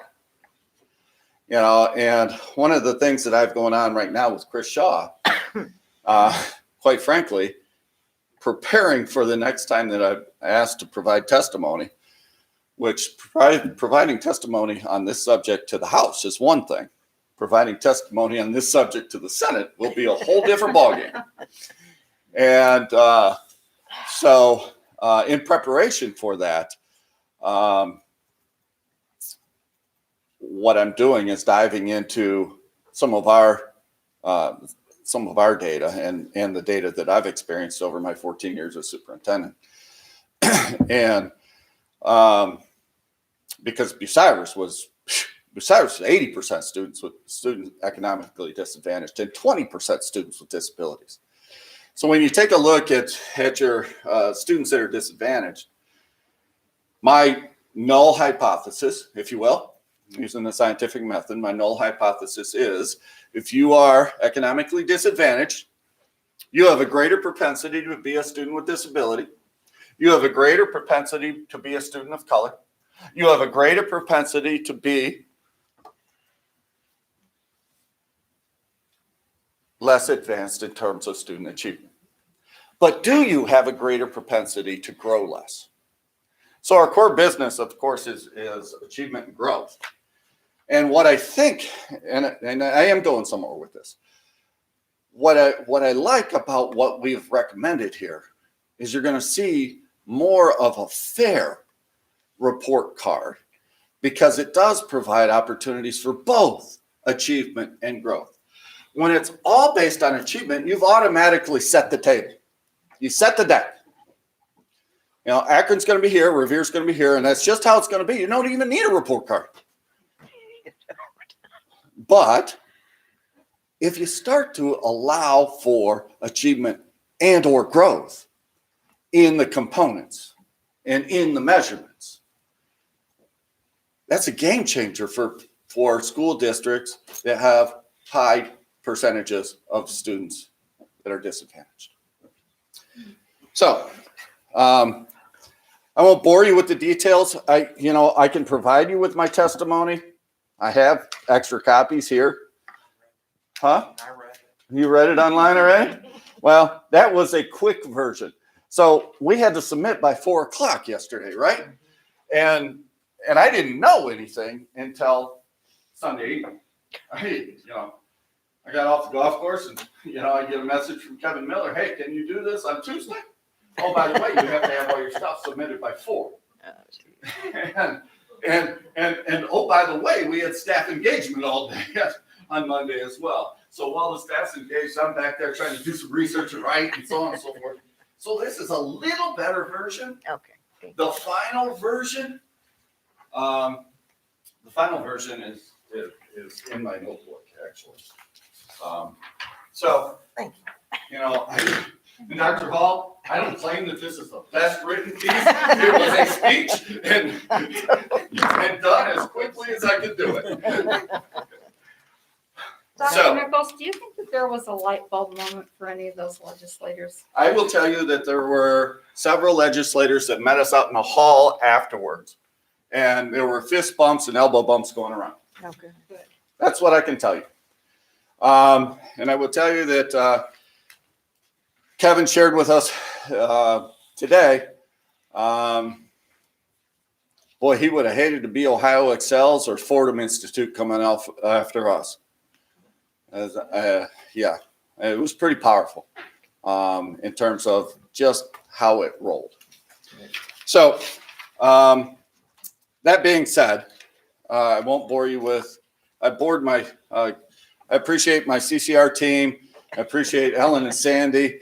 They had to listen to it a number of times as I was trying to practice it before I cut out yesterday at about 11 o'clock, 12 o'clock. 11 o'clock, 12 o'clock. It sounds like back to happy days or something like that. All right, so what are the significant changes? Overall rating, the component ratings, the measured components, and prepared for success. Those are significant changes. Okay. And you like my slides? Those are very mathematical slides. Overall rating, zap.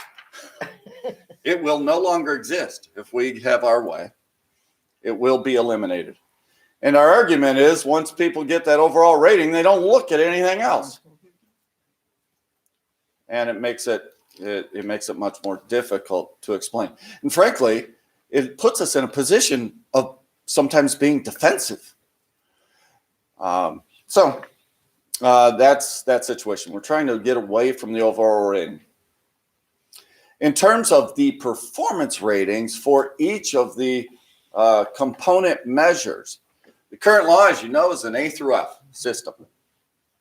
House Bill 200 would include the 6 categories that you see there. And my argument in front of the House yesterday was these are much more descriptive. And when pressed and asked for a question, I said, now wait a minute. C is what the state says is doing the business, doing exactly what you're expected to do. But the A through F system is so entrenched in the historical connotation of A through F that C is not acceptable. So changing it to the 6 categories, number 1, not having 5, because anything 5 is still A through F. I don't care how you slice it or dice it. Having the 6 categories and then having the verbiage that's associated with the 6 categories is a lot more descriptive. The measured components in current law, you can see, you know what they are.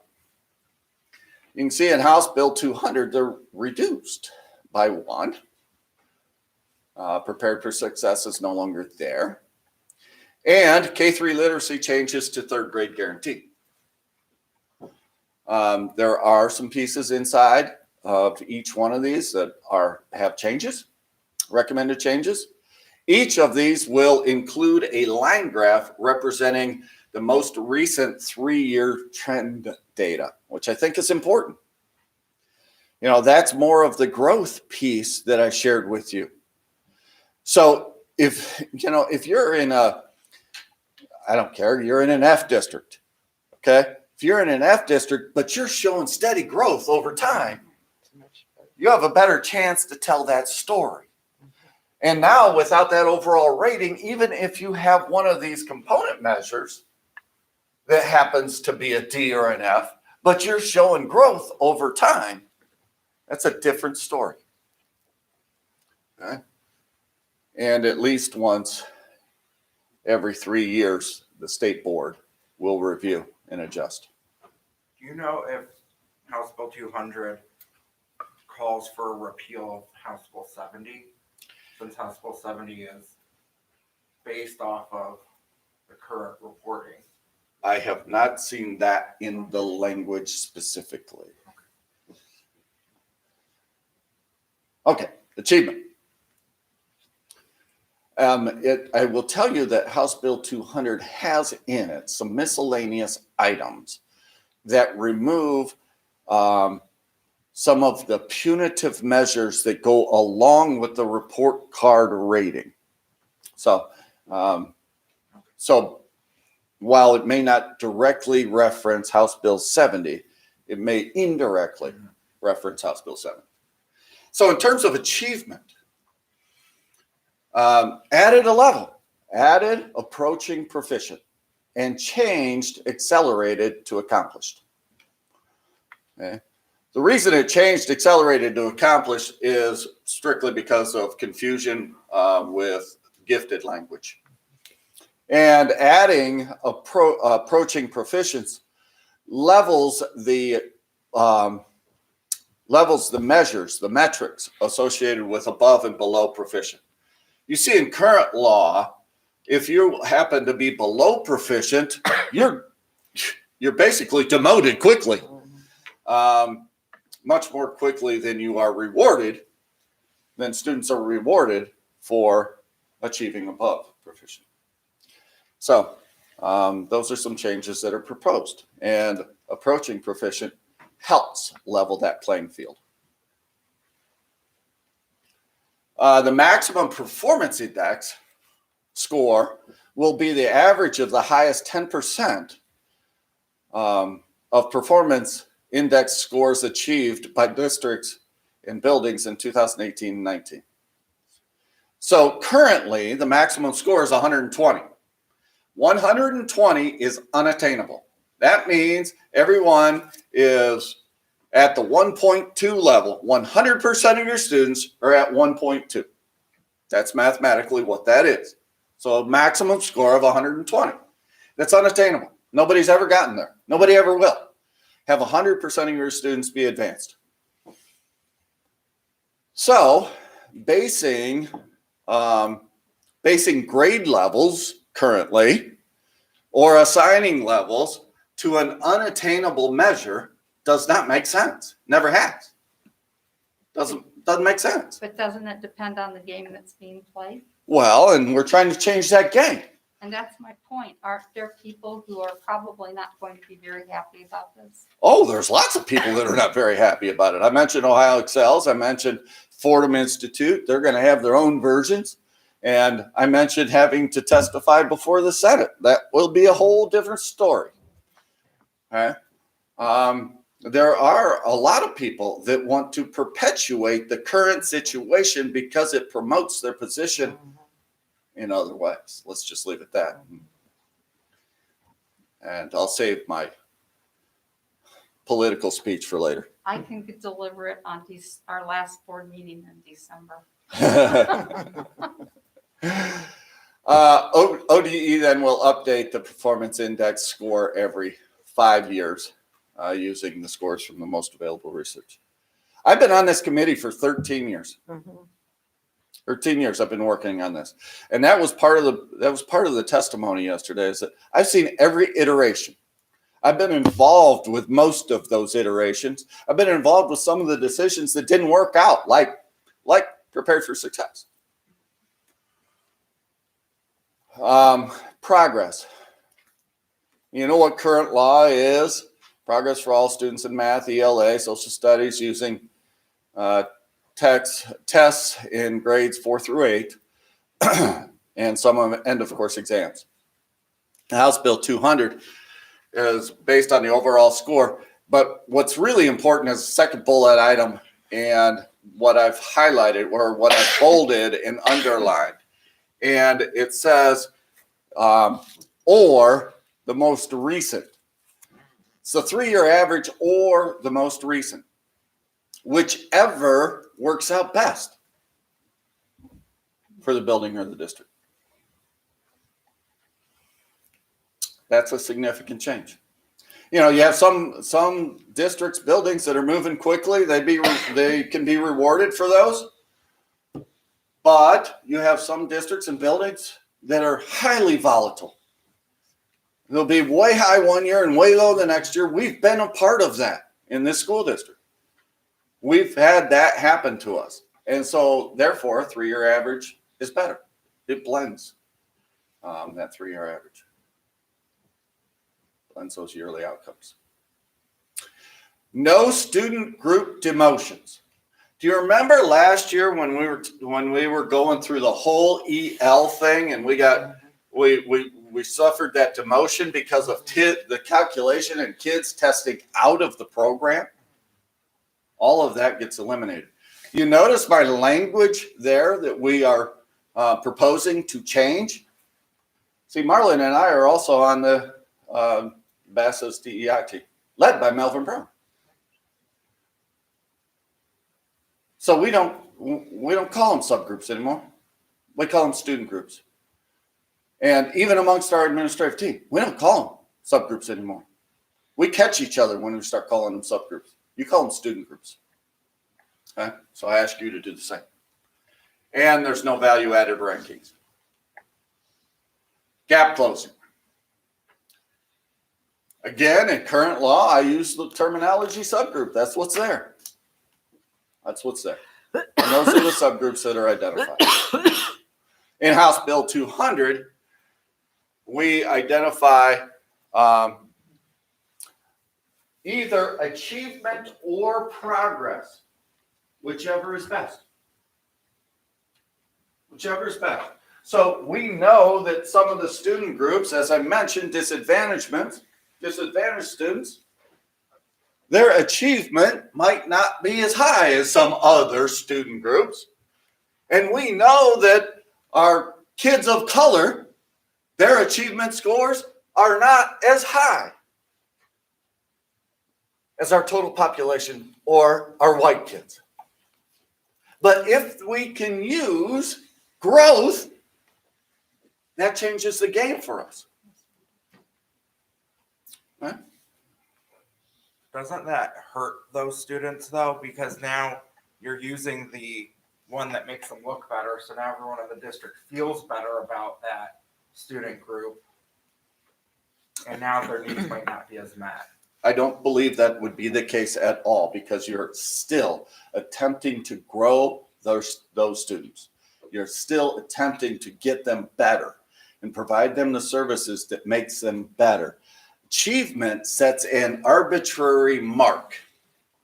Okay, so if they're growing, they're still achieving more than they did the last year, but they're growing as a group. Okay, they're growing. So you have populations, you have high disadvantagement populations or high populations that have students of color. Right next door, Akron. And their student achievement scores might not be very good. And if they were forced to use student achievement scores, moving those kids, moving that district to a different measurable outcome is next to impossible. I experienced that in Bucyrus. With 80% disadvantage, if I had to hit this mark, hitting that mark was going to be next to impossible for years, if ever. But if I could use growth and I could take them from here to here and then here to here, you know, we care about social and emotional learning, right?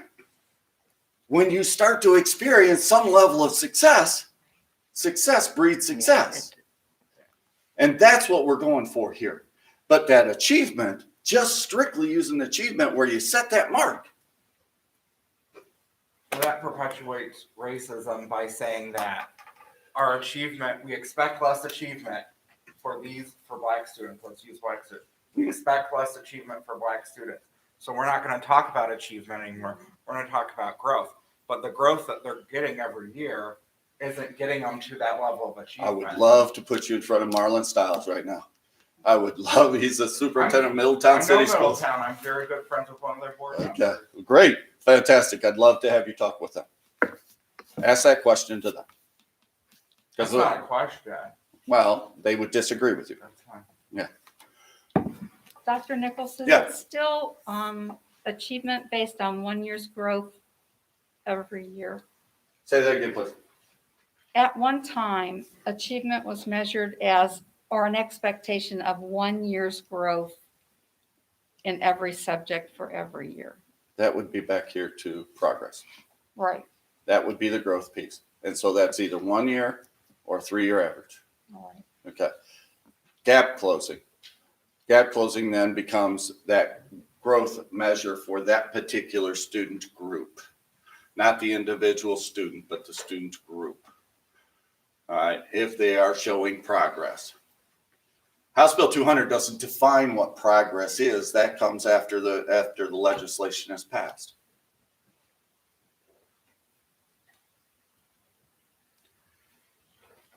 Graduation.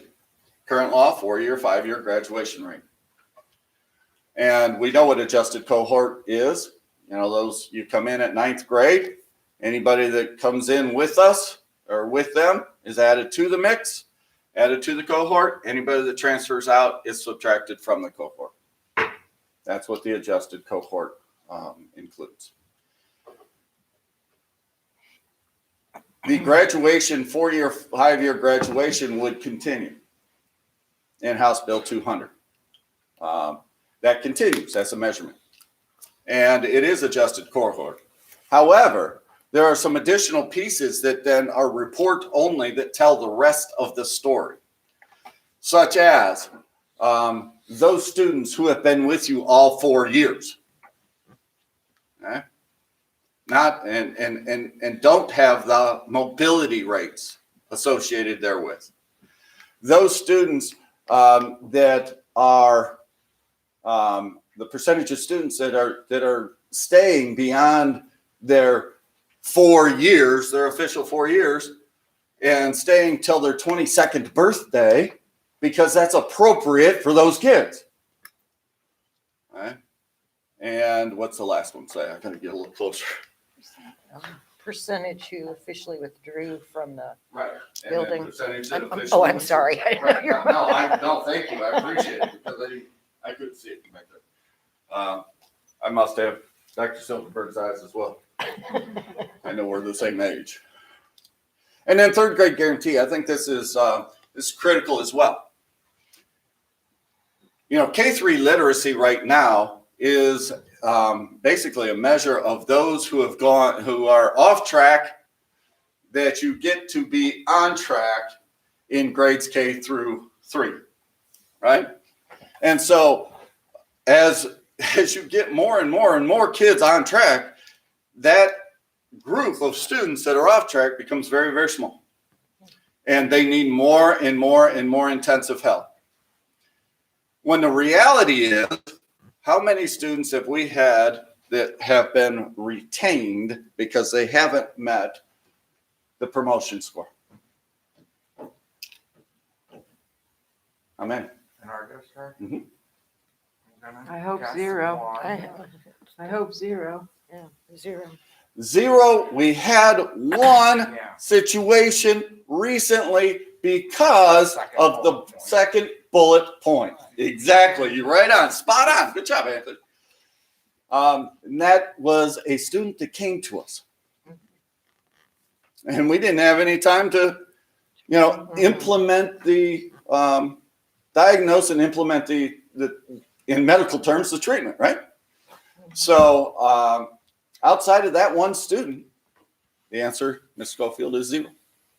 So why, in House Bill 200, we ask the question, on track for what? Part of this issue too is K-3 literacy, you're using diagnostics, right?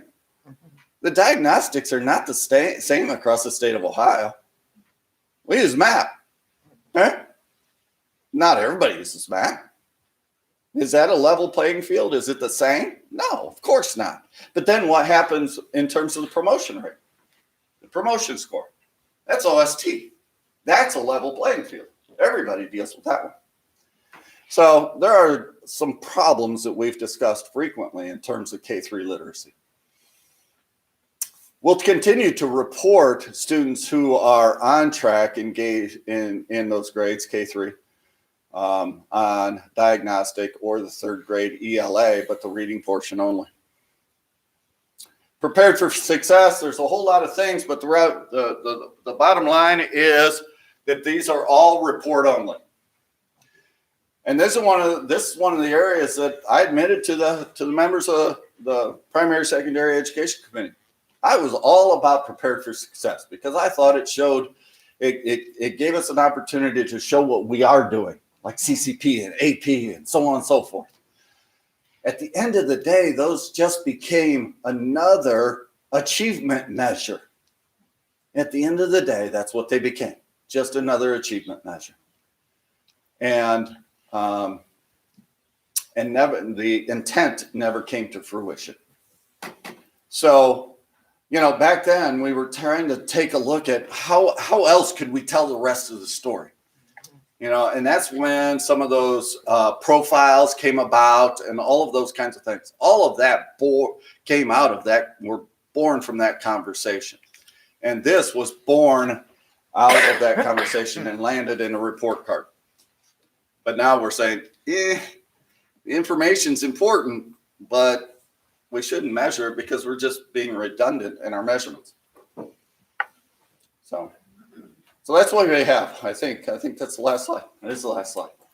So I hope that met your needs. Ms. White? Yeah, I appreciate it. Yeah. I just needed an update of what was going on. So I appreciate that. You can tell that I'm passionate, about this subject. I've been on it for a long, long time, and what I said in my testimony is what I hope to be true as we're talking about fair school funding and we're talking about this. They're asking practitioners. The legislators are starting to involve the practitioners in the decision-making process. And it's more of a bipartisan approach. Bipartisan approach and asking practitioners is a game changer. And that's new in my career, frankly. Relatively new. So that's what I have to present for you today. Thank Any you. questions? Relatively new, but long overdue. Thank you very much. Yeah. And then in terms of, if I may just go to comments. Sure. Okay, thank you. So while we're having the math, the literacy conversation, content literacy conversation in math, and I was just sitting here and thinking very quickly,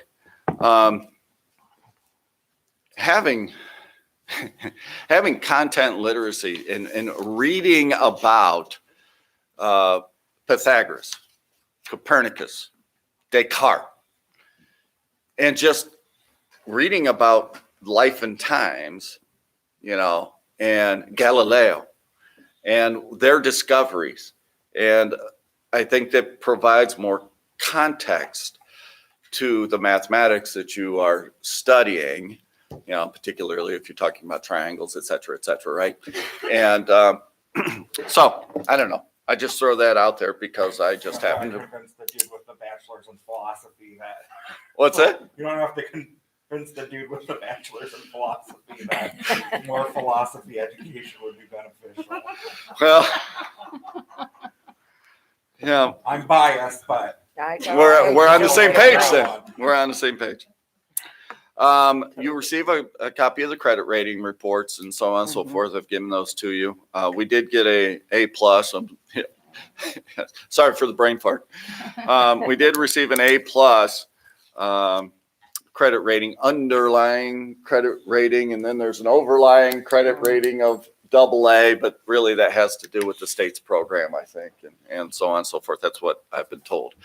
A plus is, we really thought we were going to be AA minus, but A plus is one step below. It's not, it's not going to be material in terms of the interest rate is what we're being told. So So are we going to use the states then? Is that the? we'll do whatever Mike Cicita tells me we're going to do. If you really Is want. that double A? Is that ahead of A plus? Like, just in Yes, case? yeah. It's A plus, AA minus, AA. Yeah. So staff engagement's going fabulously. Good. You know, and they're providing input. The conversations are great. We had we started with we had HPE in there today, and you know, when they started to realize the space, the square footage that's going to be allocated just to gymnasium space outside of locker rooms and so on and so forth. In the program of requirements, it's 40,000 square feet for gymnasium space. And so we started talking about putting those spaces together adjacent to each other. And okay, that's 100 by 400. And if you just do the perimeter 100 by 400, now you got 1,000 feet, 333 yards, 300 meters. Dan Scorefield started getting crazy. You know, we can actually run in the gym. You know, and so those are the pieces. And then we had career tech come in, and we talked about how they don't necessarily have to have a career tech wing, that they can be interspersed in the building, and you know, and be more accessible to the public, and you know, all of those kinds of things. It was a really, really good day. And Monday was a great day. Ellen, thank you for handling that for me yesterday. Her reports are the same as mine. Invitations to the first 50 invitations went yesterday. But Sandy has to send them in 50 batches because of whatever program she's using. I didn't get into all those details, but 50 went out either yesterday or today, and 50 more are going out tomorrow. But I'm inviting 100 or so, knowing that we only have space for 90, and knowing that not everybody will be able to attend. So, those have gone out, are in progress, and that's about it for me for right now. Thank you, Dr. Nichols. Mhm. Item I, board business, 1, future agenda items.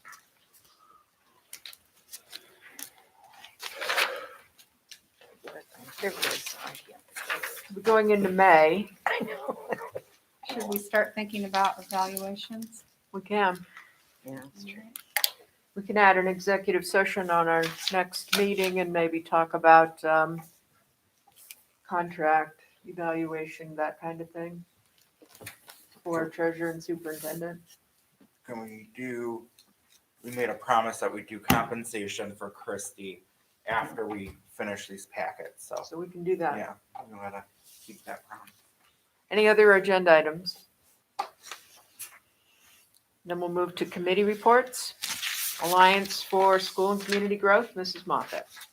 Yes, we met, and one of the things that took a good part of our discussion was the attendance compared to in-present meetings compared to Zoom meetings, and we're trying to look at a way that we can maybe beef up the attendance of some of our Alliance members who either can't find the time to Zoom at this point, or perhaps just prefer to be all together in a big powwow. So we brainstormed a lot about that. We talked about the educational visioning meeting that's coming up and had a lot of reflection on that. We reflected on the March Alliance Kiva meeting.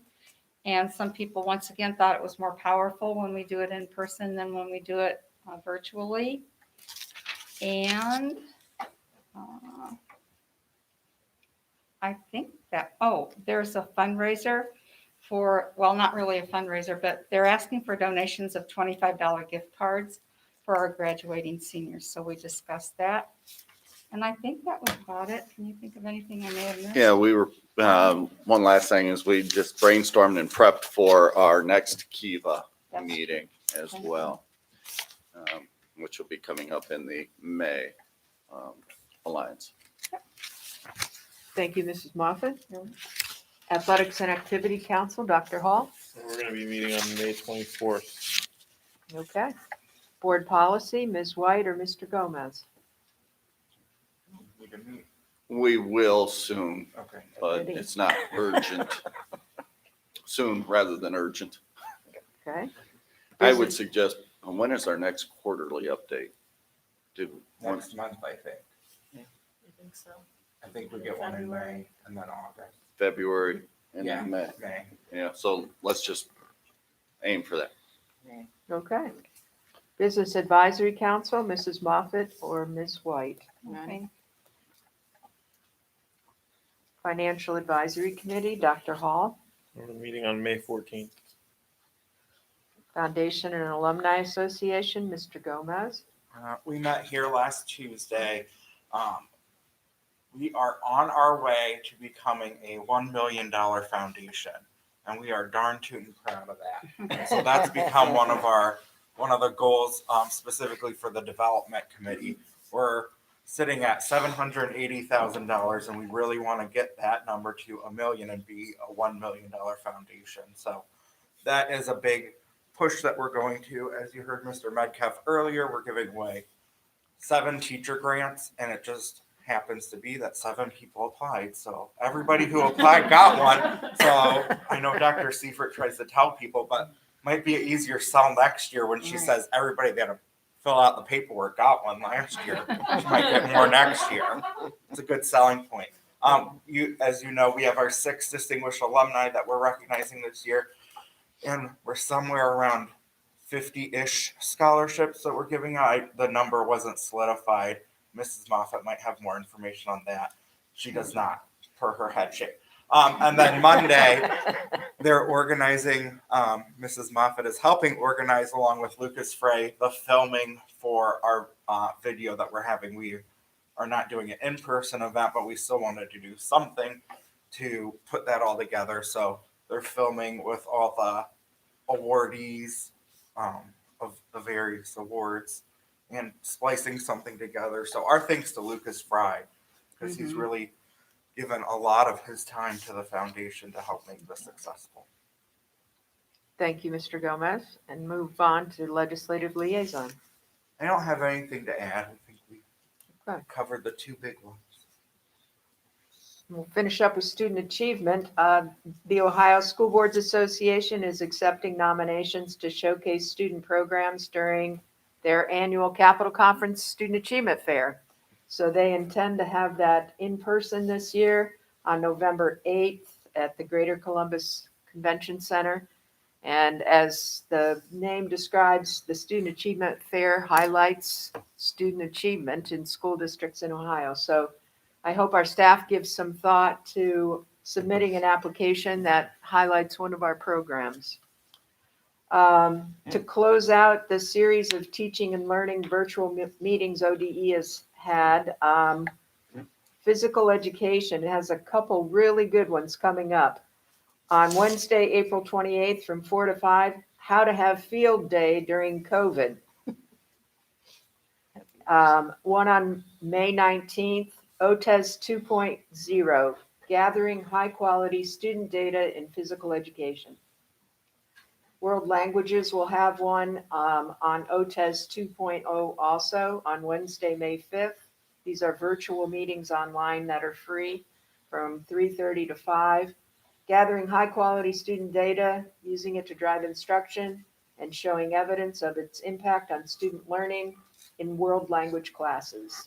So that's another good one. And then the final one I'll share is Wednesday, May 12th for World Languages, features classroom teachers using Talk Abroad, which is a program that conducts live video chats whereby students practice conversational language with native speakers of the language.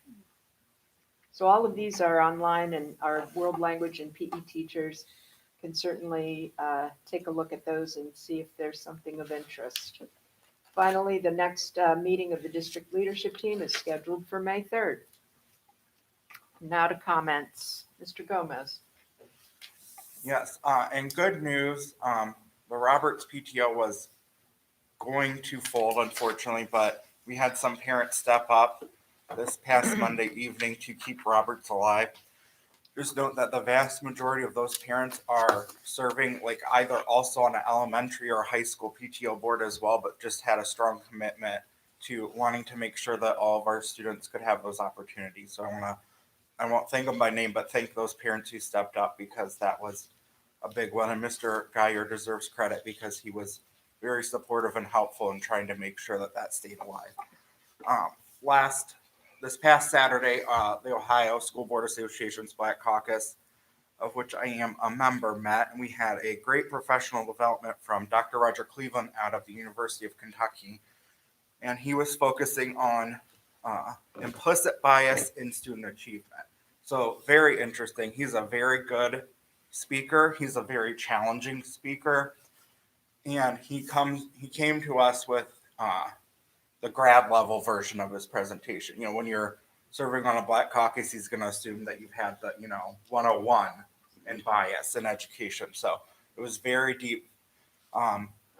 It was very challenging. It was not an easy presentation to sit through. It's one of those ones that makes you very uncomfortable because he asks the hard questions. So that is on Ohio School Board Association's website. They are going to post the recording of that if you'd like to look at it. The Black Caucus, we have our own site on there, and then we're working on planning for Capitol Conference, which should be in person. They're trying to get a firmer answer from state officials on that.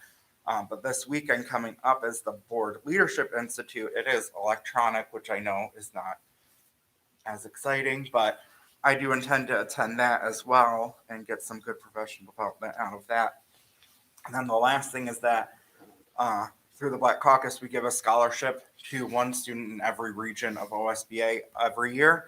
And it's called the Leo Lucas Scholarship after the founder of the Black Caucus, Dr. Leo Lucas. And that is still open for applications. It's open to any diverse student, and we very intentionally don't define what diverse means. We allow people to self-identify what they feel, whether they're a diverse student or not, and they can apply for that online at our website. And then lastly, I want to talk a little bit about making sure that our parent voices are heard in the district. As you know, we're running this Come On Home campaign that I'm not the biggest fan of. And in Mr. Wazoko's own words, he says that part of the reason for the Come On Home campaign is because of COVID-19, the district had to decrease its open enrollment numbers last year to honor social distancing in the classrooms. This year, they would love to invite both past and new families back to the Cuyahoga Falls School District. That's not really what this whole campaign was supposed to be about. Campaign, as I like to say, is more of a please stay campaign. We're trying to convince families that we're offering something we're staying for, not to open it up to other people. We're hoping to fill our buildings with our kids. That's always been our goal, and I know that that's a goal that you share, Dr. Nichols. But I think the problem is that we aren't doing the work that it takes to convince families that we're a district we're staying in. And every 2 weeks we have a board meeting, and every 2 weeks I can come back here with another story from families in the district that I've talked to personally about how they feel that they aren't being heard by us. And that really hurts me. I love this school district. I wake up every day proud of this school district. Absolutely. Don't get me wrong. I love this school district. I wouldn't spend the time and effort that all of us put into this if I didn't love this school district. But it hurts me that families that love this school district don't feel like they're feeling the love back.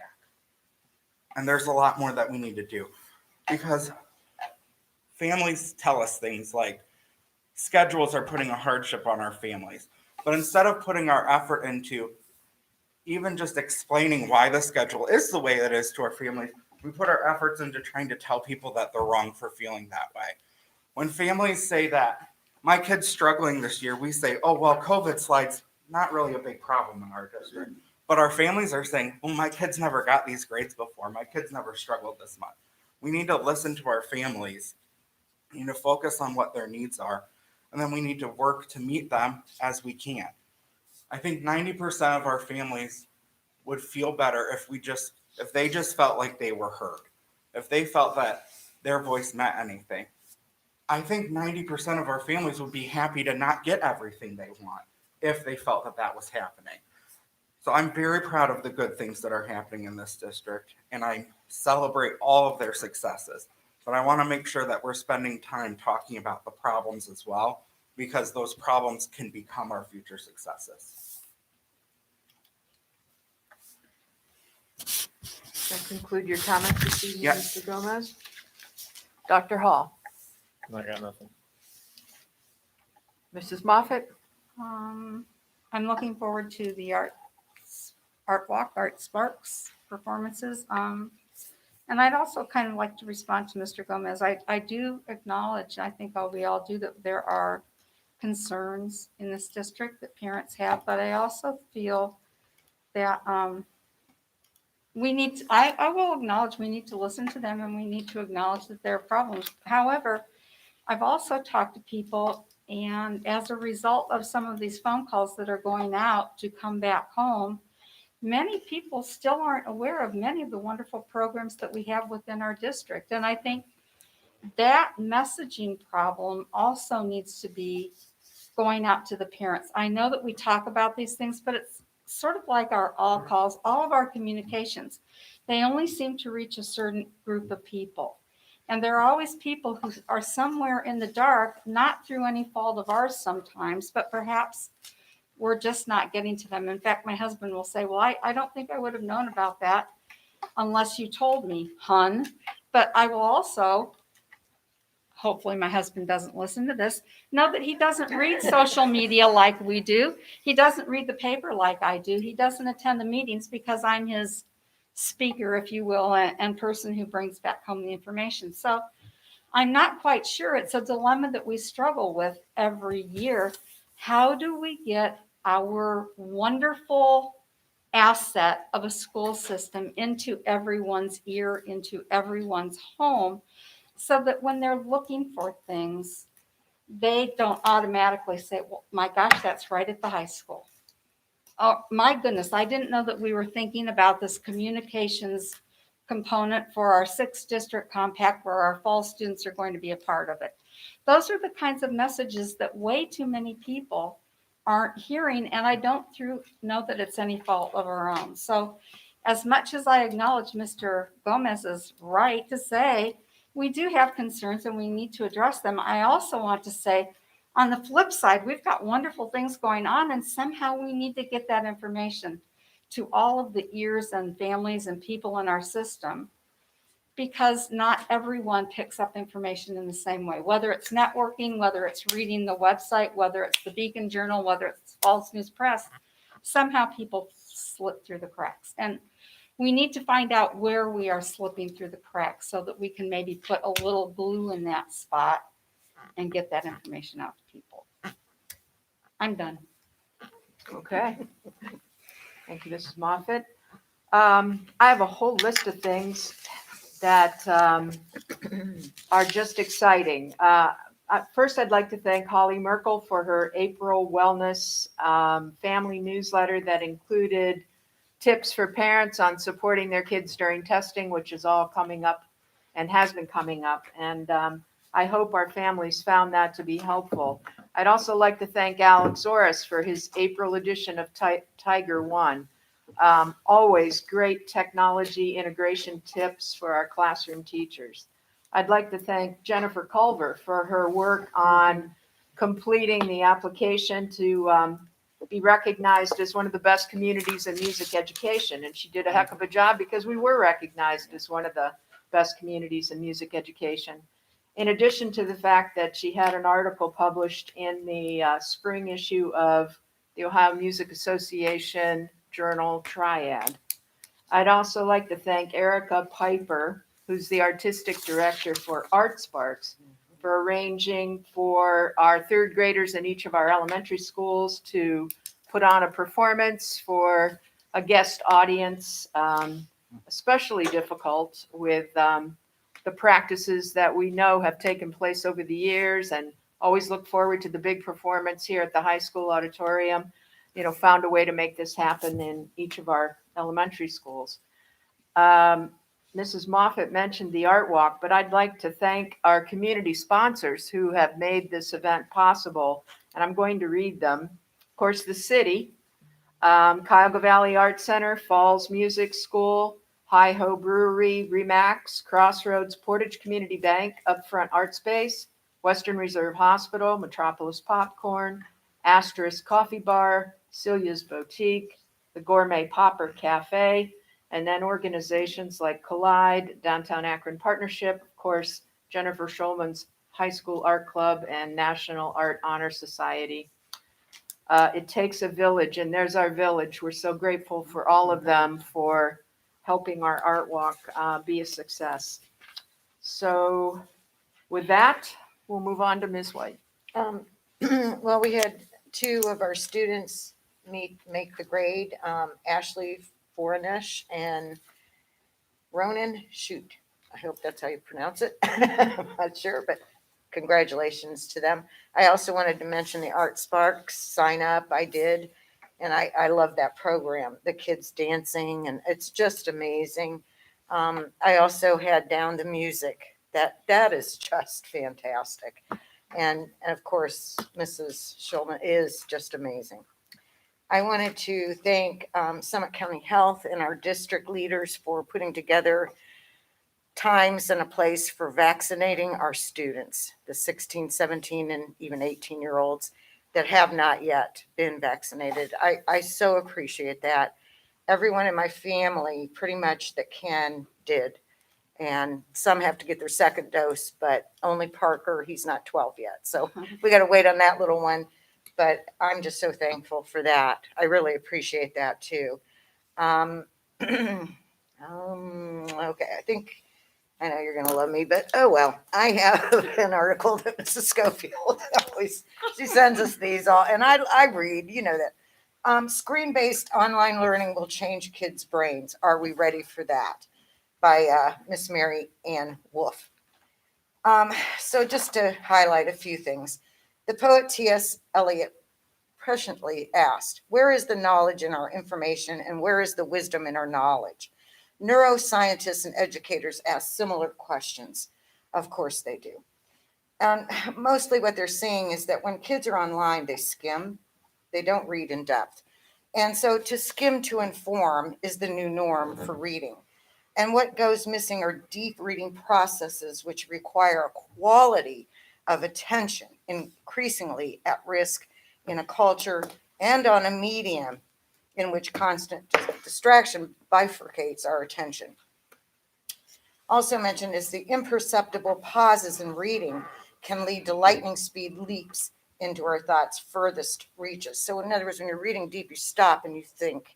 And you mentioned that too with math problems. And I think Dr. Seifert too, with, if you're looking at and going through that process, it is a thinking process. By contrast, when we skim, we literally, physiologically don't have time to think or feel. And emotions are so important. How reading deeply activates areas typically used for feeling and even movement. Now, I don't think about movement because I just sit all day and read and I don't move, and I should. As I'm going to my PT and finding out you got to move. Okay. At any rate. But there is a difference between skimming and reading. And with all our intelligence is the difference between fully activated reading brains and their short-circuited screen-dulled versions. And basically, it's a threat to full literacy because no human was born to read. Literacy requires a new plastic brain circuit. Plasticity allows the circuit to adapt to any writing system in any medium.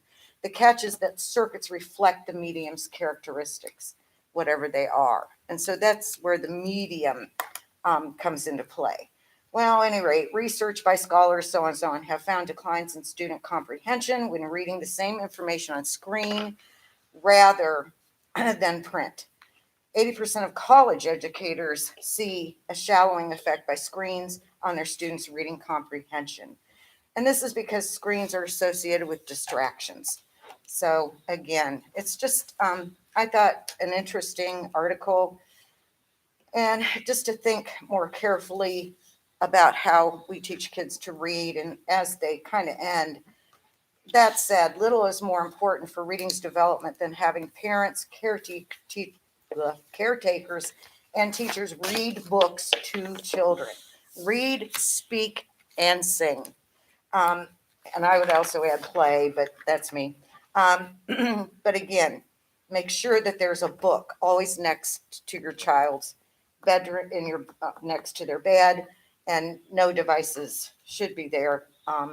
Only reading books. And so that's kind of the gist of it. I just thought that was very interesting and informative and wanted to bring that to attention.